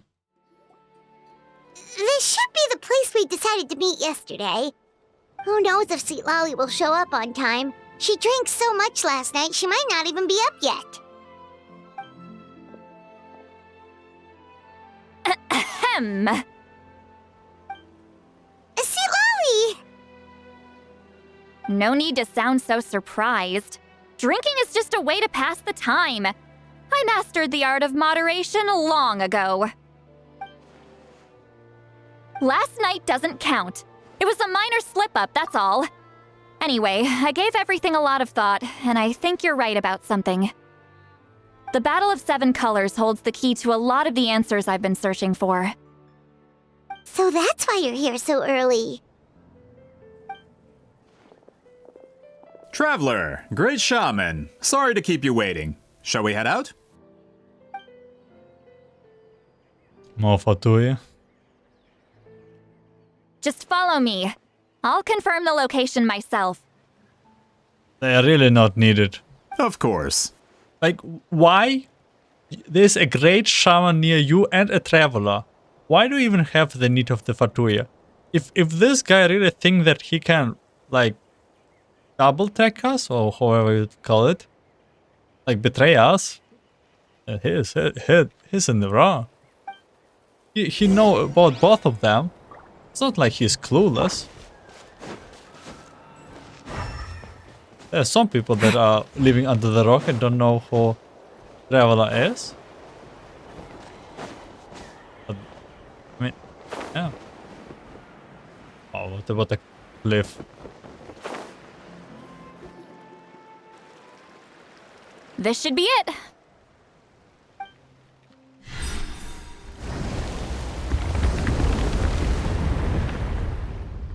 So the battlefield is inside this place.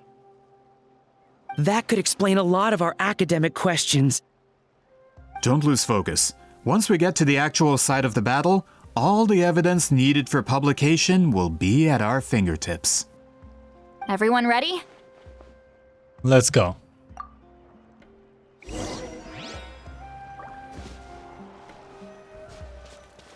Oh, okay. So I guess Citlali trial will it be?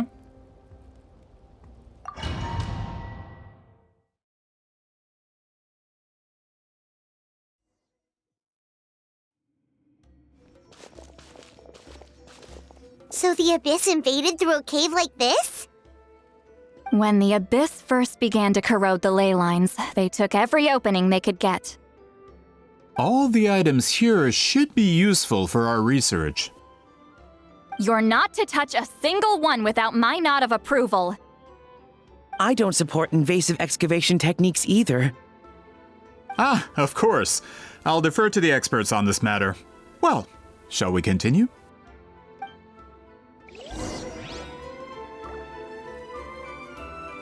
Yeah.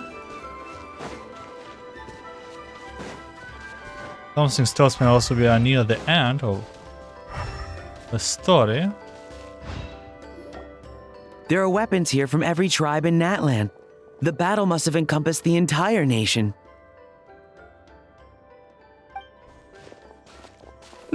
Sounds like we're getting closer to what the legend describes. But all we can really say is that a battle took place here. There's still no evidence of any colors or some elaborate maze. Wow, you're really invested in the Battle of Seven Colors. Well, it's the reason I came to Natlan in the first place. Grudok, send some of your men to search the area. We might miss something all grouped together like this. I'd like to cover all our bases. All the bases. You got it. Don't jump to conclusions. Of course this isn't the site of the actual battle. We have to keep going. Now this mysterious ball, or is it door?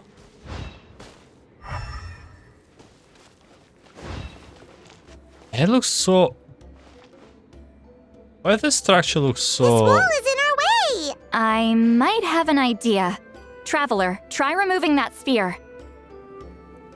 I'm getting the desert flashbacks.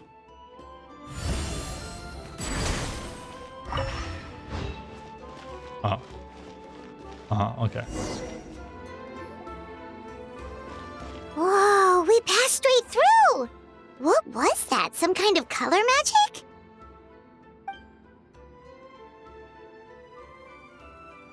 It's very close to the technique Citlali might have used.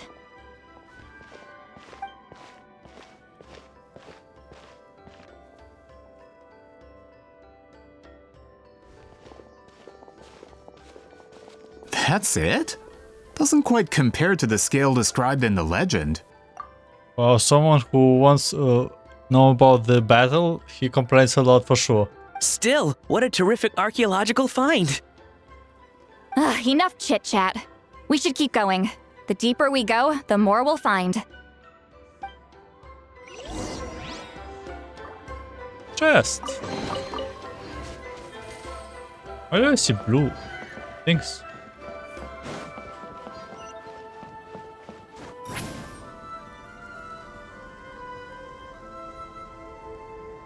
Okay, of course, this huge area is just under some rock.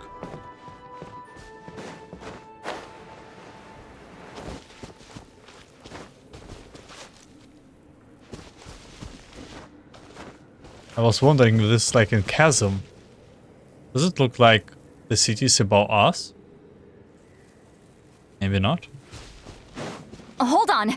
If we step here, we might fall through. You mean there are traps in here? Remember how we were able to pass through the wall just now? It must have been because, on our person, we were carrying the same color as the wall. Let's put the sphere down and see what happens.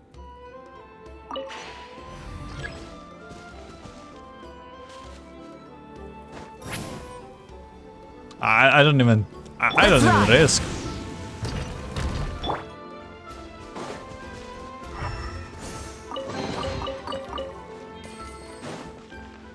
Like this This architecture looks so desert-ish. Oh god. Did I do something wrong?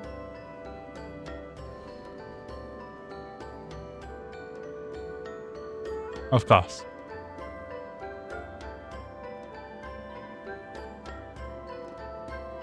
Wait, what was that? What is this place? Look! A maze made of colors. It's real. I can't believe it. Hold on. The quality of this space. This isn't reality. It's a realm of memory. Huh? Is this the Night Kingdom? No. This is a space constructed using memories as a medium. The principle is similar, but the two are not the same. Correct? Huh? Wheat ceiling? What? No. It's just a trace of her consciousness left behind after creating this space. Friends, this is my question to you. What is our strongest weapon against the Abyss? In my opinion, it's memory. AKA ley lines. After all, is it not after losing the capacity for memory, love, and compassion that our enemies fell to the Abyss? That is why, with our memories, we possess a power the Abyss cannot hope to match. I have discovered the perfect medium for us to wield that weapon. You know it as color. The more cherished the memory, the more vivid its color. As memories disappear, their color fades first. That is why color is the best vehicle to wield the power of memory. Guided by vibrant colors, your capacity for memory is what will allow you to navigate this maze. Without that capacity, enemies will fail to cross the barrier in front of them and be trapped here for eternity. So, be brave, my friends, and march forward. Any ideas, Citlali? Sounds like she left a tutorial. Not surprising. She always did have to handhold her talentless students. Follow me.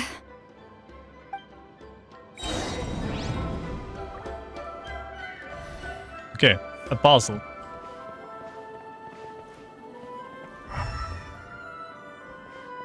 Does not look safe.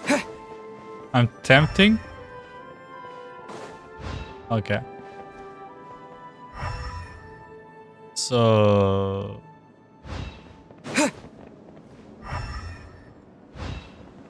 What do I do? Follow you, but... Oh god.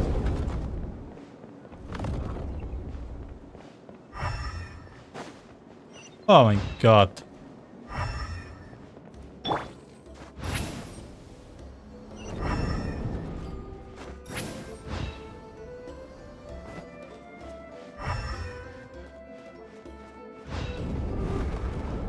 There are monsters here too? Abyss creatures. Likely trapped here for some time. Looks like a few monsters made it out of the battle all those years ago. Light of the blazing sun!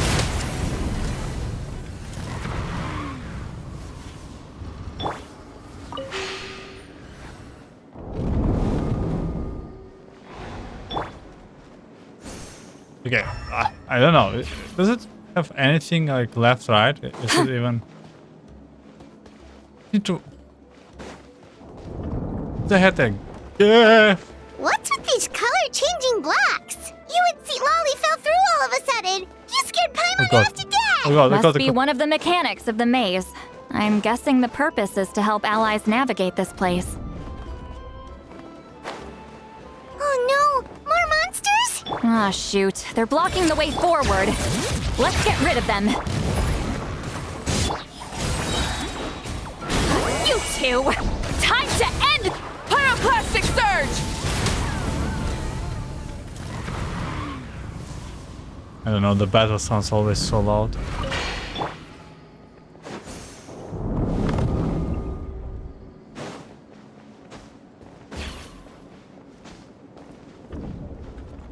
Oh god.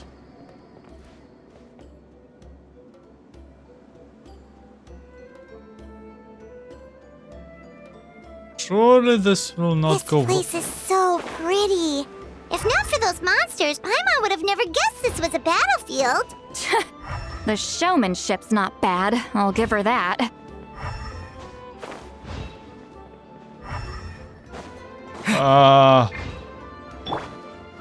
No! No! Oh, Let's ride!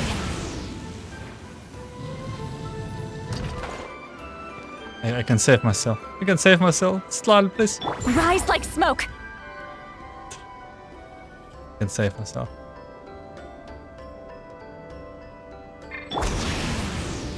I can't. Is this a bridge made of colors? Don't sound so surprised. We just need to cross and we should reach the end. Okay, I cheated. Any percent speedrun, I guess. I guess all good. Nothing happened.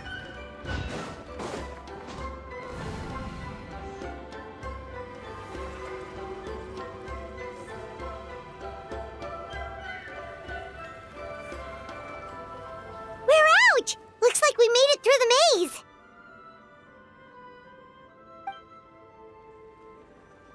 Hold on. This is... Whoa, so pretty! The thing inside the sphere looks exactly like the maze! It's like a miniature blueprint made from a special dye. That color. The dye was modified using a secret technique to harness the power of memories and create mazes like the one we just witnessed. Without that power, it's just a normal dye, but the color it produces is still quite rare. I'm pretty sure this is the dye that will help the tribe. I would say this is the most direct evidence that the Battle of Seven Colors actually took place. The expert has spoken! Time to reveal. What's your planning? What are you looking at me? Yeah. Perhaps I Good could luck. take a closer look? It's an important piece of physical evidence, after all. Yeah, good luck, guy. No, you may not.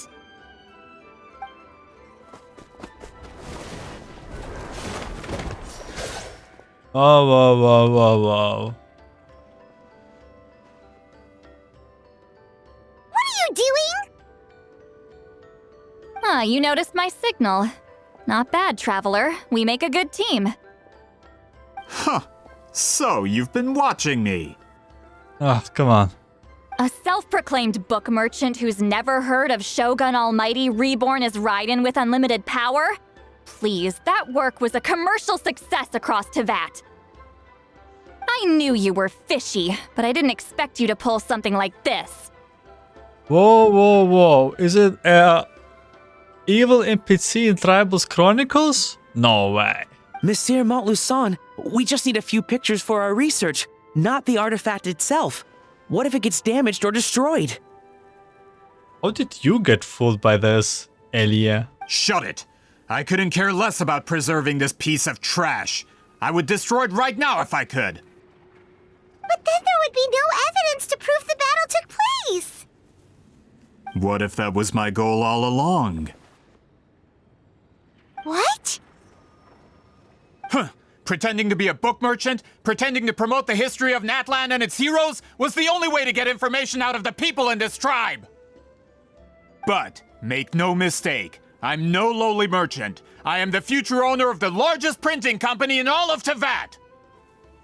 But the dye in that sphere ruined all my plans before they could even get off the ground! We've received a report that your advertisement in the paper makes false claims. Fontaine Law demands it be taken down immediately. False claims? The dye I advertised is an unprecedented innovation. It produces colors of unmatched radiance.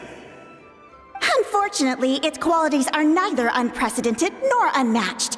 According to the lady who made the report, she saw a woven scroll in Natlan made with a similar dye. Even more miraculous, that substance dates back hundreds of years. How? Creating this dye is the culmination of my entire life's work. You're telling me I'm hundreds of years too late? Calm down, sir. Sorry, it's just... I know this product will be a hit. The economic boost to Fontaine will be huge. We just need to advertise it as written. Fontaine's publishing industry is one of the best in the world. All we need to do is publish something in the paper, and all of Tevat will think it was our invention first. We don't need to worry about more reports. Fontaine is far more advanced than Natlan. No one will believe such an innovative product could come from a place like that. That goes against all of Fontaine's advertisement regulations. We can't do that. What if I give you a portion of the profits? All you have to do is let the advertisement stay. You're trying to bribe me? Careful. I'm dangerously close to reporting this to Monsieur Novelette.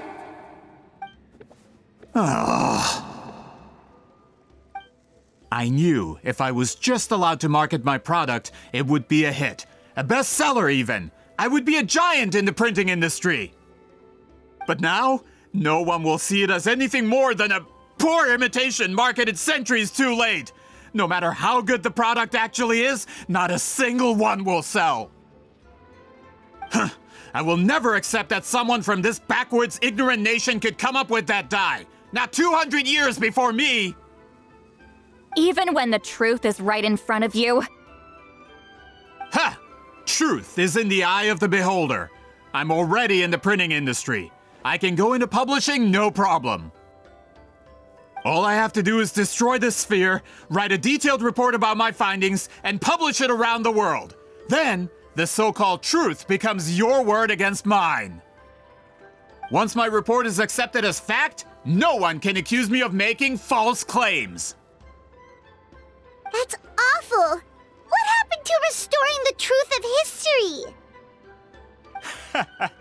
That plan hasn't changed. I will continue to spread my truth for all of Tevat to see.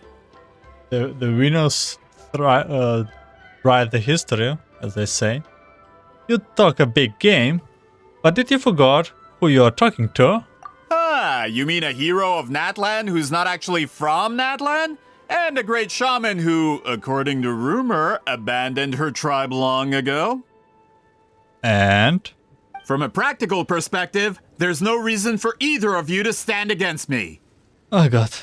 Shows what you know. Oh, since you like rumors so much, have you heard the one about what happens to people who get on my bad side? Ah, the wrath of Granny Citlali. Like I said, our interests aren't at odds. I knew from the beginning that you would accept my invitation, considering Huitziline was your rival.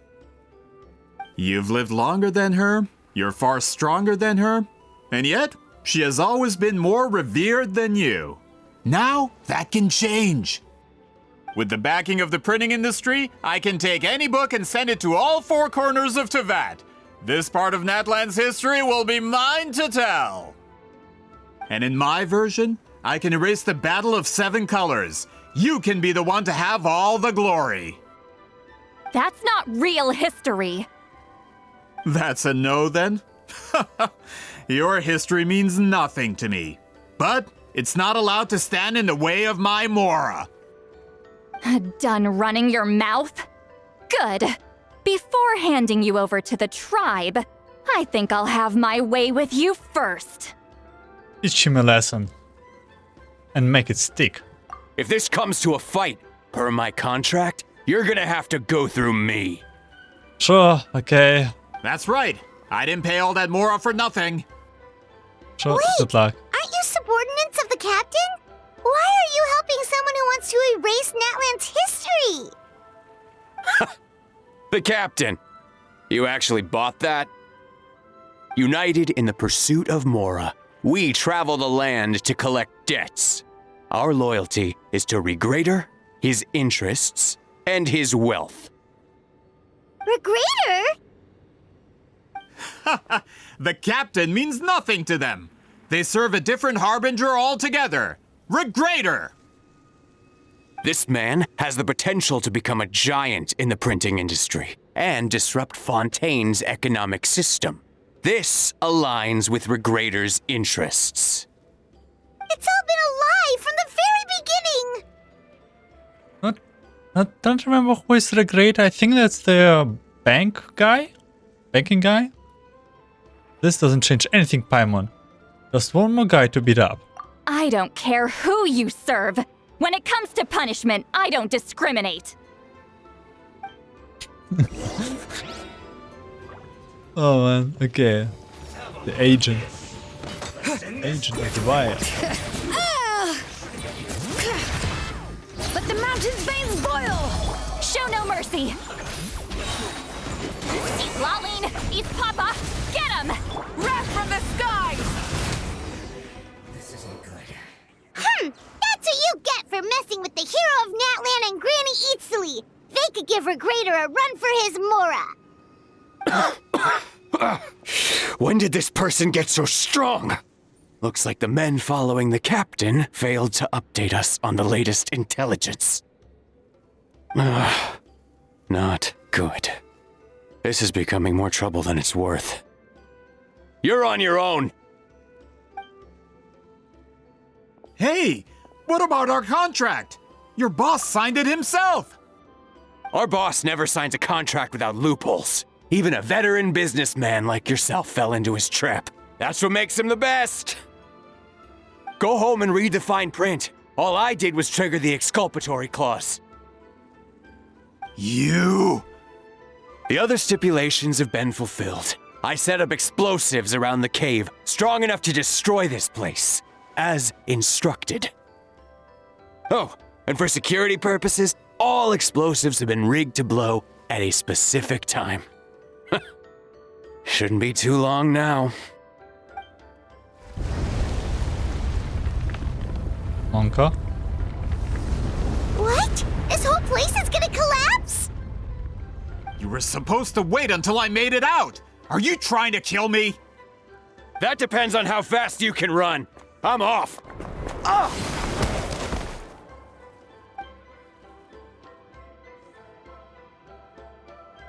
You think you can just waltz out of here?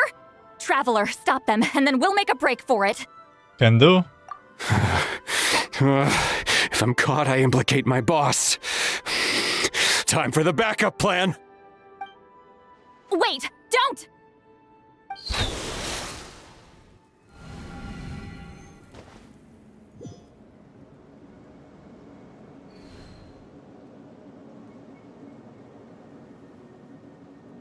Where are we? Back in the maze?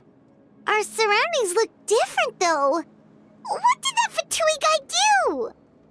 We need to find Citlali. She's probably somewhere around here too. Good point. She'll know how to get out of here. Let's hurry. If we don't make it out before the cave collapses, we might never be able to leave. Where could she be? Let's see. Citlali! Oh, looks like it's not gonna be that easy. What should we do? I saw the special collar. It seems to be guiding me. The special color? The one you saw in that woven scroll? Why would it appear around here? There's no time to think about it. You're right. Lead the way, traveler.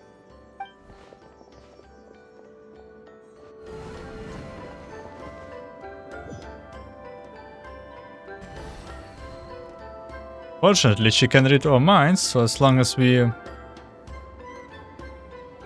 think about her, or like think, mind, yeah, doing the thought process. He triggered it just like that? If the technique isn't activated correctly. Instead of a realm of memory, the subjects in question will be trapped in a temporary space like this. If you cannot escape in time, it's mutually assured destruction. But I can't fault someone for using it as a last resort. I knew it! Someone of your skill wouldn't leave behind memory fragments just to parrot instructions. You must have the capacity for conscious thought. I appreciate the compliment. It's been a long time, my friend. This is no time for a reunion. The cave outside is about to collapse. I know time flows differently in this place, but that still doesn't leave us much time. Can you help me get out? You misunderstand, Citlali. I'm nothing more than a fragment of memory. There's not much I can do.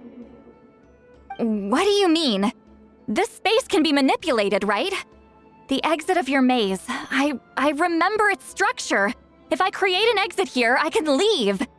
You just need to tell me how to manipulate this space. The maze you saw earlier was constructed using the memories of many warriors of Natlan. When people leave deep impressions on each other, their memories form connections. These connections are particularly strong between comrades in arms. That is how I created my maze. The connections between the memories were my needle and thread, and the special color was my fabric. But if that color is crudely combined with an isolated memory, one without connections, you get a place like this. This space is a combination of my color and your memories. There is no way to alter or construct anything within it, because there are no connections at your disposal. Over 200 years, and not a single lasting connection. This is my punishment, huh? Well, at the very least, you have a connection to me. Otherwise, I wouldn't be able to appear in this space. That's only because you never gave me a moment's peace. Still, it's a shame you're not around. You said it yourself. A memory fragment can't be used to create the connections I need. Citlali. But now that I have the chance to talk to you again, I need you to give me an answer. Your special technique. You didn't pass it on to your students. You passed it on to the rival you could never beat. Me.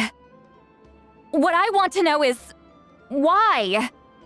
So you figured it out. After what I saw in the maze and everything you just told me, I'm certain the technique at the center of all this is the same one you taught me all those years ago. But you never brought up the fact that you used it to win a battle. From your description, it might as well have been a simple color trick. I'm getting the feeling you always meant for me to come here. But if this is a foreshadowed event, I'm not happy with the narrative setup. Citlali, ever since you learned that technique, you've been able to see a special color, haven't you? You mean... That color is the core of the technique.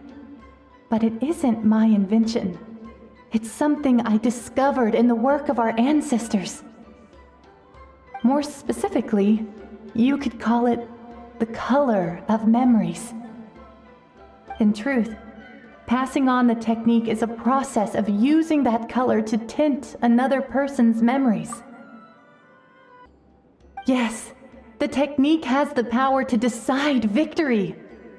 But in my opinion, the capacity to add color to someone's memories is where the true value lies. You are fated to live a far longer life than me, Citlali. I couldn't bear the thought of all those years existing as a blank canvas in your memory. So I wanted to leave a little color behind. Oh. Your color, you mean? One day, you too will want to leave behind your color in someone else's memory. When that day comes, you will understand my decision.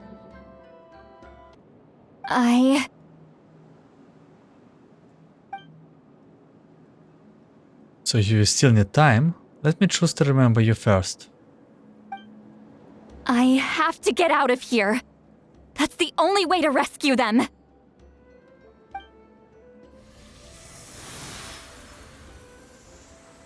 Citlali, what are you...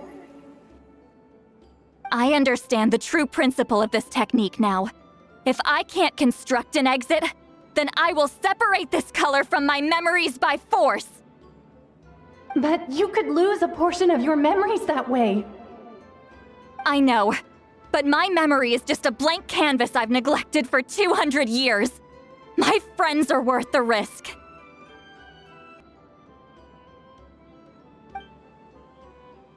I have to find her. Traveler? Yeah, as long as we think about her, she will notice us here. When you entered the realm of memory I constructed, I used your memories to learn about your recent experiences.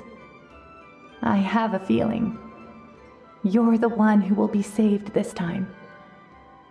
After 200 years, someone has appeared by your side, the kind of person I could have never anticipated. The Night Kingdom harbors Natlan's memories, and the Traveler's connection to that realm is incredibly strong, surpassing even the shamans who worship the Lord of the Night. This means that, even without your tutelage, he can see the color of memories. What did you say? Although he doesn't know how to wield it, he unknowingly left behind a trace of color in your memories. Wait, the Traveler? Yeah. Huh. That was enough to guide him to this space. You now have a connection at your disposal. Well, Citlali, it looks like part of this was foreshadowed, but the rest is a surprise. Traveler? Traveler! That's Citlali's voice! She's just up ahead! This is goodbye, my friend. Your memories over the past 200 years are much more than a blank canvas. Cherish them. Wheat ceiling. Citlali! Paimon! Traveler! We finally found you. Let's find a way to get out of here. Hold my hand. That's it? No?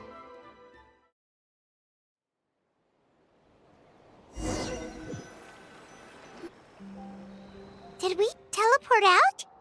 Man, that place was so... Whoa! We made it out just in time!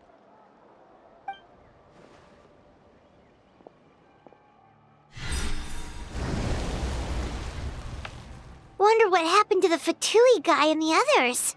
Better not question. He was most likely trapped inside that space, just like us. The external structures supporting that space would have collapsed with the ruin. Unless he managed to escape, he would have been crushed. He still preferred that to being caught, huh? What about the Fontanians? They were standing a bit further away, right? They probably weren't pulled into the space. Maybe they already made a run for it. I already saw that the night sky is out, so I'm good with this. Yay. Hello. Hey. It's one of Malu Son's employees!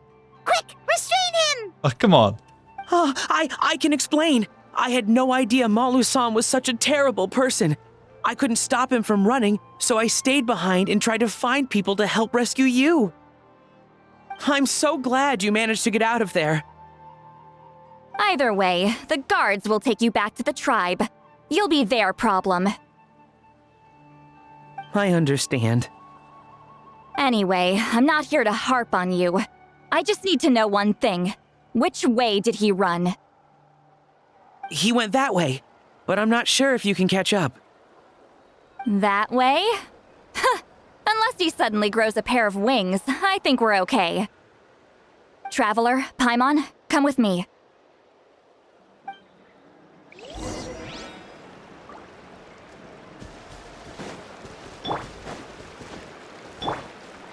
Oh. I think someone got caught. Hey, it's Elder Tlapo and a group of Ictomisaurs!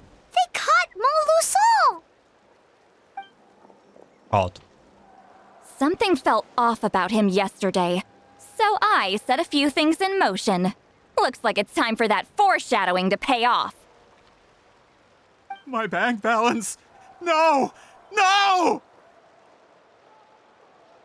What's wrong with him? That's one of the tricks Claw uses to scare people. He makes people hallucinate the thing that scares them most. It's particularly effective on weak-minded people like him. Serves him right! I know, it was a lot to ask, making you come all the way out here during the day.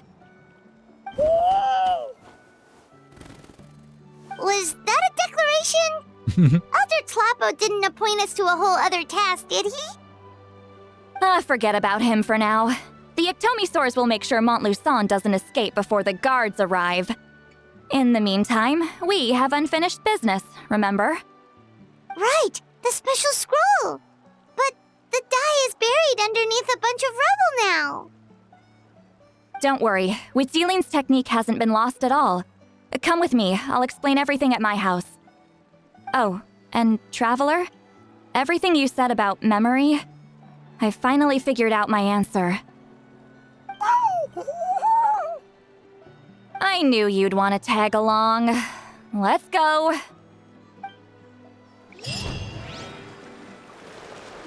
My bank balance.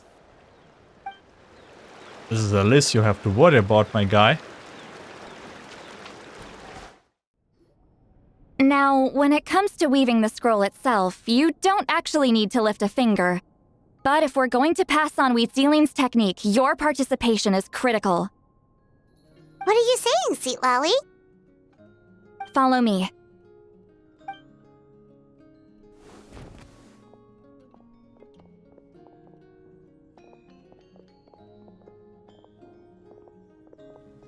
Oh man, does she have an underground basement here? Odd.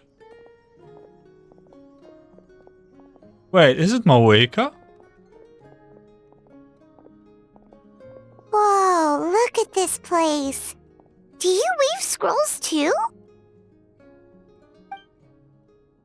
Scrolls. Scrolls? I thought you were going to show me your masterpiece. That I am, old friend. The technique I'm about to show you directly relates to woven scrolls. Fine. What is it? Something that can turn the tide of war or prevent a great disaster? You probably want to challenge me, right? I know you don't have the strength for a real fight, so I'll let you beat me with words. Old friend, my life is nearing its end. I'm afraid I don't have time for another match. Hey. Don't worry. I trust in the belief of our tribe that death is not the end, but the beginning of a new existence in the Night Kingdom, where everything is made of memories. So, do you know why our ancestors insisted on using colorful, woven scrolls to record our history? Because history is the memory of a people. We give our scrolls an orange hue, so the dead can still feel the warmth of the setting sun. We decorate them with kernels of grain fruit, so the dead can still enjoy the abundance of our harvests. I know that, but something this important? Why entrust it to me and not one of your students? As your friend, I admit, I'm being a bit selfish. I don't have long, Citlali. Oh, I'm not sure I can truly explain my decision. but I know you will understand one day. For now, will you accept my final request? Just this once. I understand now, Citlali. Just like you said I would. Claw, help me move this outside. I'm going to color it.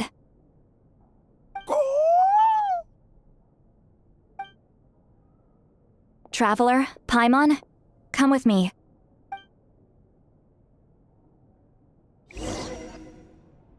Love helps you bring the woven scroll outside.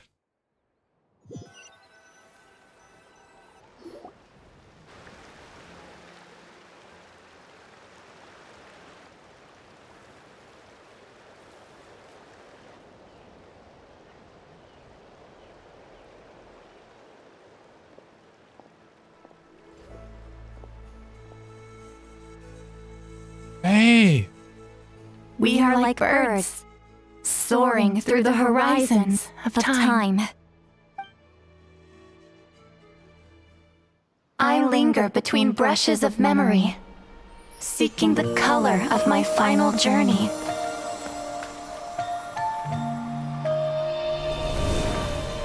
When I get there, may there be feathers to paint the sky, shades of rose.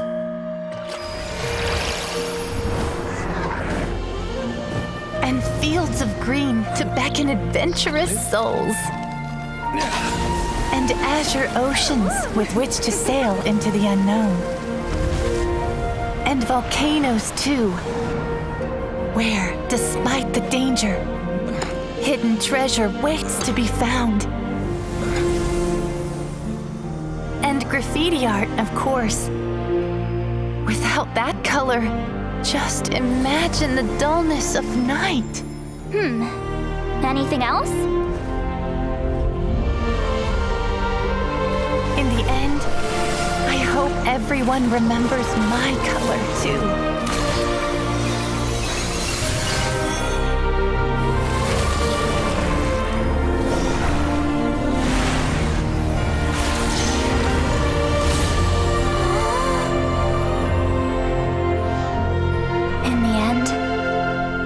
I hope everyone remembers your color too. All in all, it was just a technique for coloring a scroll. The task I'm entrusting to you is much more than that. Farewell, my friend.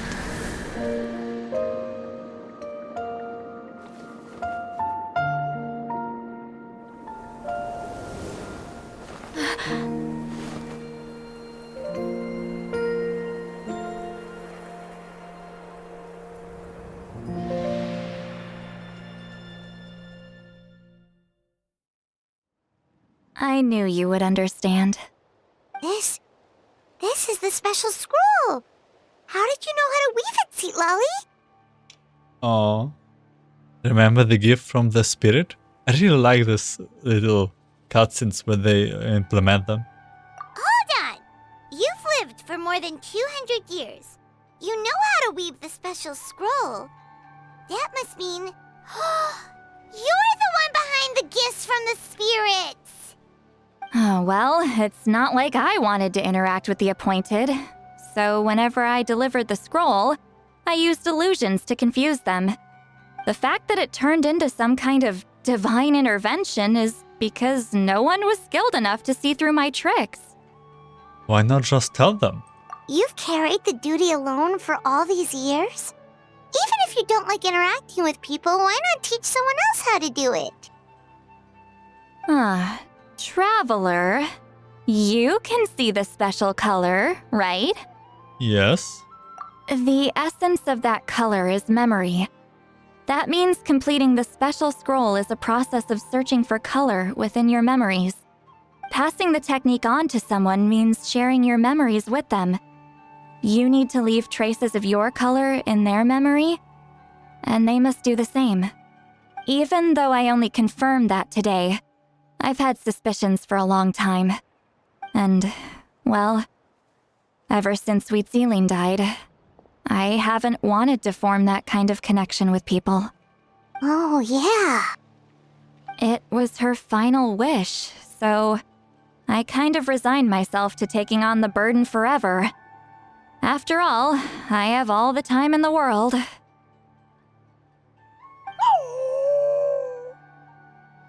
But Claw never stopped appointing new candidates to weave the scroll, despite knowing exactly how I felt about the situation. You mean he never stopped trying to find new friends for you? I knew exactly what he was doing. And yeah, if I ever did share my memories with someone, I guess that person would be a friend. But it never got to that point.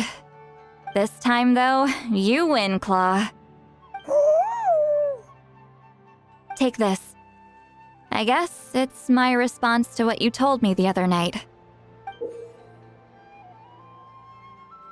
What is it? If I had to choose my color, it would be the color of this handkerchief. Countless people exist in my memories, and I know one day that will be my fate too. A memory living on in someone else's head. Since you have a long lifespan, you're the perfect candidate to bear this memory and carry my color in your mind. Does this mean I'm officially your friend? Just keep it safe. And you better not forget my color when I'm gone. Whoa. It's a little early to talk about death, don't you think? It's only been a few seconds since we made the friendship official. Isn't that what friends are for? Okay, this is a serious commitment. Well, Citlali, if the Traveler's going to leave their color in your mind too, it'll probably be gold, right?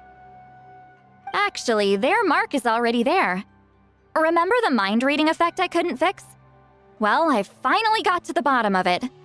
Sharing senses allows communication to occur between the consciousness of different people. Naturally, memories are also involved in that process. Although I didn't know it at the time, we both have the ability to see the color of memory, which means that when I shared my senses with you, a connection was created between our memories. And that connection is what caused my original spell to go haywire. So, you can hear the Traveler's thoughts because you left traces of color in each other's memories?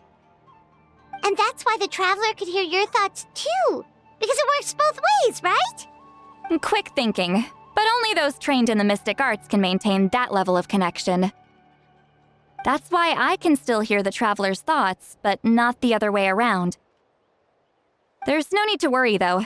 Now that I've figured out how it works, I'll get rid of it in no time. Oh. I lied. Hearing each other's thoughts actually depends on the strength of the connection between our memories.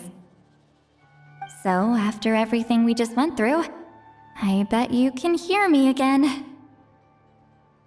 I knew it. So, is there a way to stop it?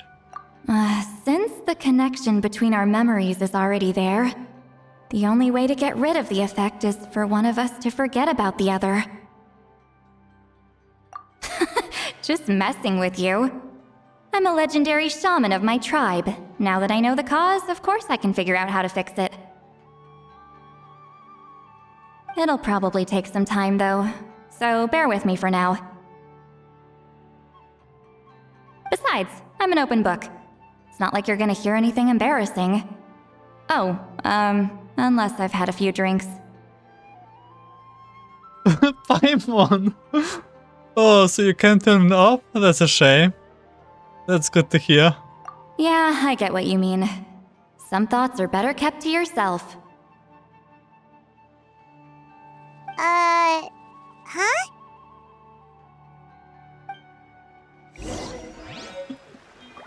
Oh.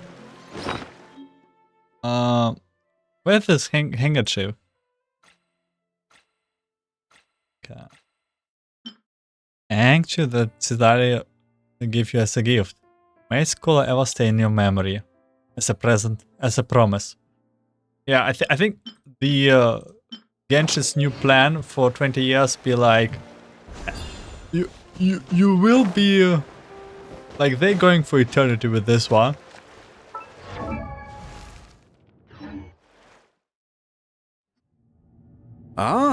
You did it?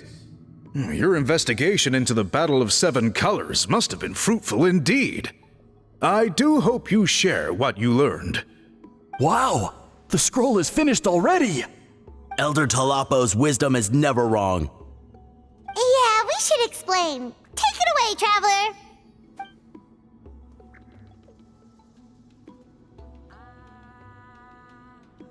Share everything you learned about the special color? I see. You don't look surprised at all. It makes perfect sense. History is the memory of a people. If we want to depict it, a dye derived from people's memories is, of course, the best choice. Now, it's just a matter of preserving this secret technique. From your description, it sounds like learning the technique requires the previous holder to share their memories. Well, yeah. In that case, I must work with our priests to reinvent the technique based on the principles you described. After all, memories are precious things, meant to be shared with those closest to us. I cannot take that choice away from you, Traveler. You completed your task admirably. Finding a way to carry on that legacy is now our duty. All right, we'll leave that to you. And please pass along my thanks to Granny Citlali. We interrogated the Fontanian merchant she apprehended, and it turns out he's the reason some among our tribe started to question our history. He hired people to spread misinformation about the Battle of Seven Colors. The recent friction within the tribe is entirely his doing. We now have a record of his crimes, and will begin working with Fontaine authorities in a few days. So he was behind the controversy in the first place. Guess it's easier to investigate when people are already questioning something. Anyway, that clears it up. People don't just question their history out of nowhere. Thank you, Biram. We will be on our way. Until we meet again. Explain the situation to Citlali. Ah! Natlan's victory against the Abyss! Very fitting for a scroll like this. I wonder how long until Elder Talapo chooses the next appointed. Speaking of Elder Talapo, I heard he went missing yesterday. Do you know what happened? Elder Talapo works in mysterious ways. The meaning of his departure will become clear in time, but for now, we cannot hope to fathom it.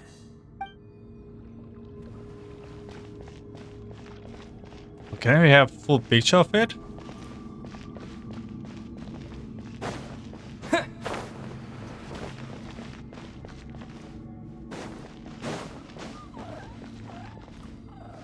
It looks cool. Did someone call me just now? Okay, Citlali? Where is she? You told him everything, right? Yep, we left out the part about your contribution, but it kinda seemed like Chief Biram saw through us. You could have just said it was a gift from the spirits. Yeah, but Chief Biram deserves something in return for his hard work. I guess he is different from the previous chiefs. But if he figures out it was me all these years, I'm in for a world of trouble. There you are. I've been looking everywhere for you. Oh, it's the other Fontanian researcher. He wasn't taken away with his boss? Please, call me Allier. After questioning, the tribe absolved me of any serious wrongdoing, so here I am. I'll be heading back to Fontaine soon. No employer means no funding, after all. But I wanted to finish my investigation first. I'd like to ask some questions about Citlali. I want people outside of Natlan to hear her story, but my understanding still has some holes. Questions? Why should I let an Outlander tell our stories? Don't misunderstand. I have no intention of twisting your history or using it to make a profit. It's just honest curiosity, I assure you. I believe amazing stories deserve to be shared with the world. Culture thrives through dialogue and exchange. He has a point. All right, you can ask your questions, but be quick. I have important plans after this. Important plans? Oh, thank you very much.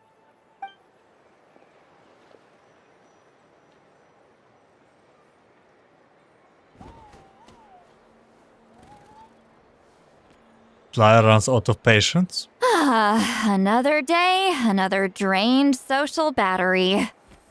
You should probably get going then. Uh-huh. Hold on. You owe me a pair of books. Oh, that! When it comes to light novels, your memory is like a steel trap, huh? Books that rare will take some time to find. You're telling me. Yeah, it's not gonna be easy. You might need to go to Yai Publishing House in person. But I don't need them right away. Just don't forget, okay? Of course! We'll get them sent to you as soon as we can! Sent to me? Nuh-uh. I don't want a stranger knocking on my door when I'm hungover. Here, just take this. And this is? The key to my house. Don't bother knocking next time. You'll disturb my sleep. We have the books. We have the books. Wait a moment. Can we do something with this? And the key. The key given you by the Citlali so that you won't wake me up by beating on my door while I'm drunk. You carefully place it alongside the handkerchief she gave you.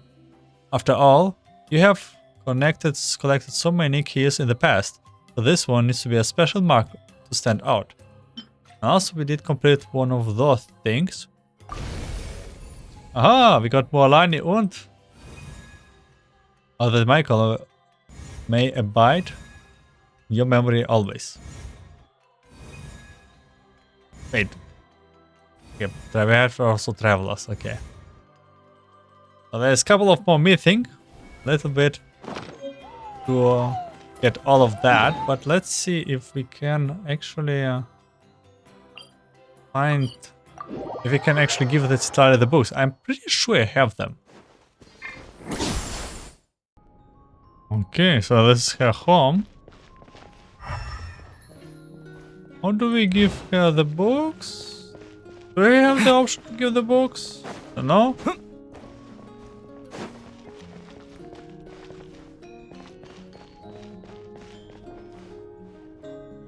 Yeah, the music here is nice.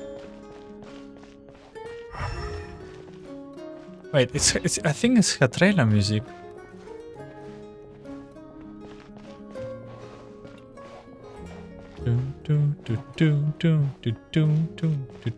I need to add the music to my playlist, by the way.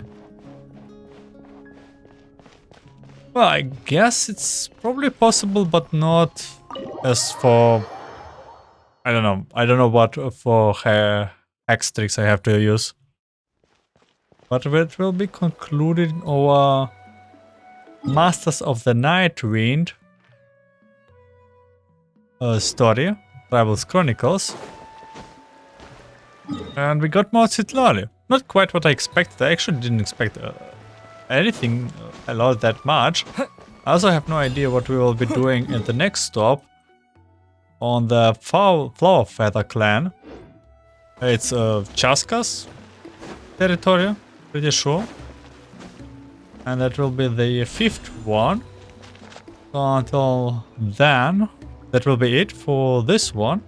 But thank you for watching and listening. I wish you a good day, night, afternoon. And see you in the next Rival Chronicles. Take care.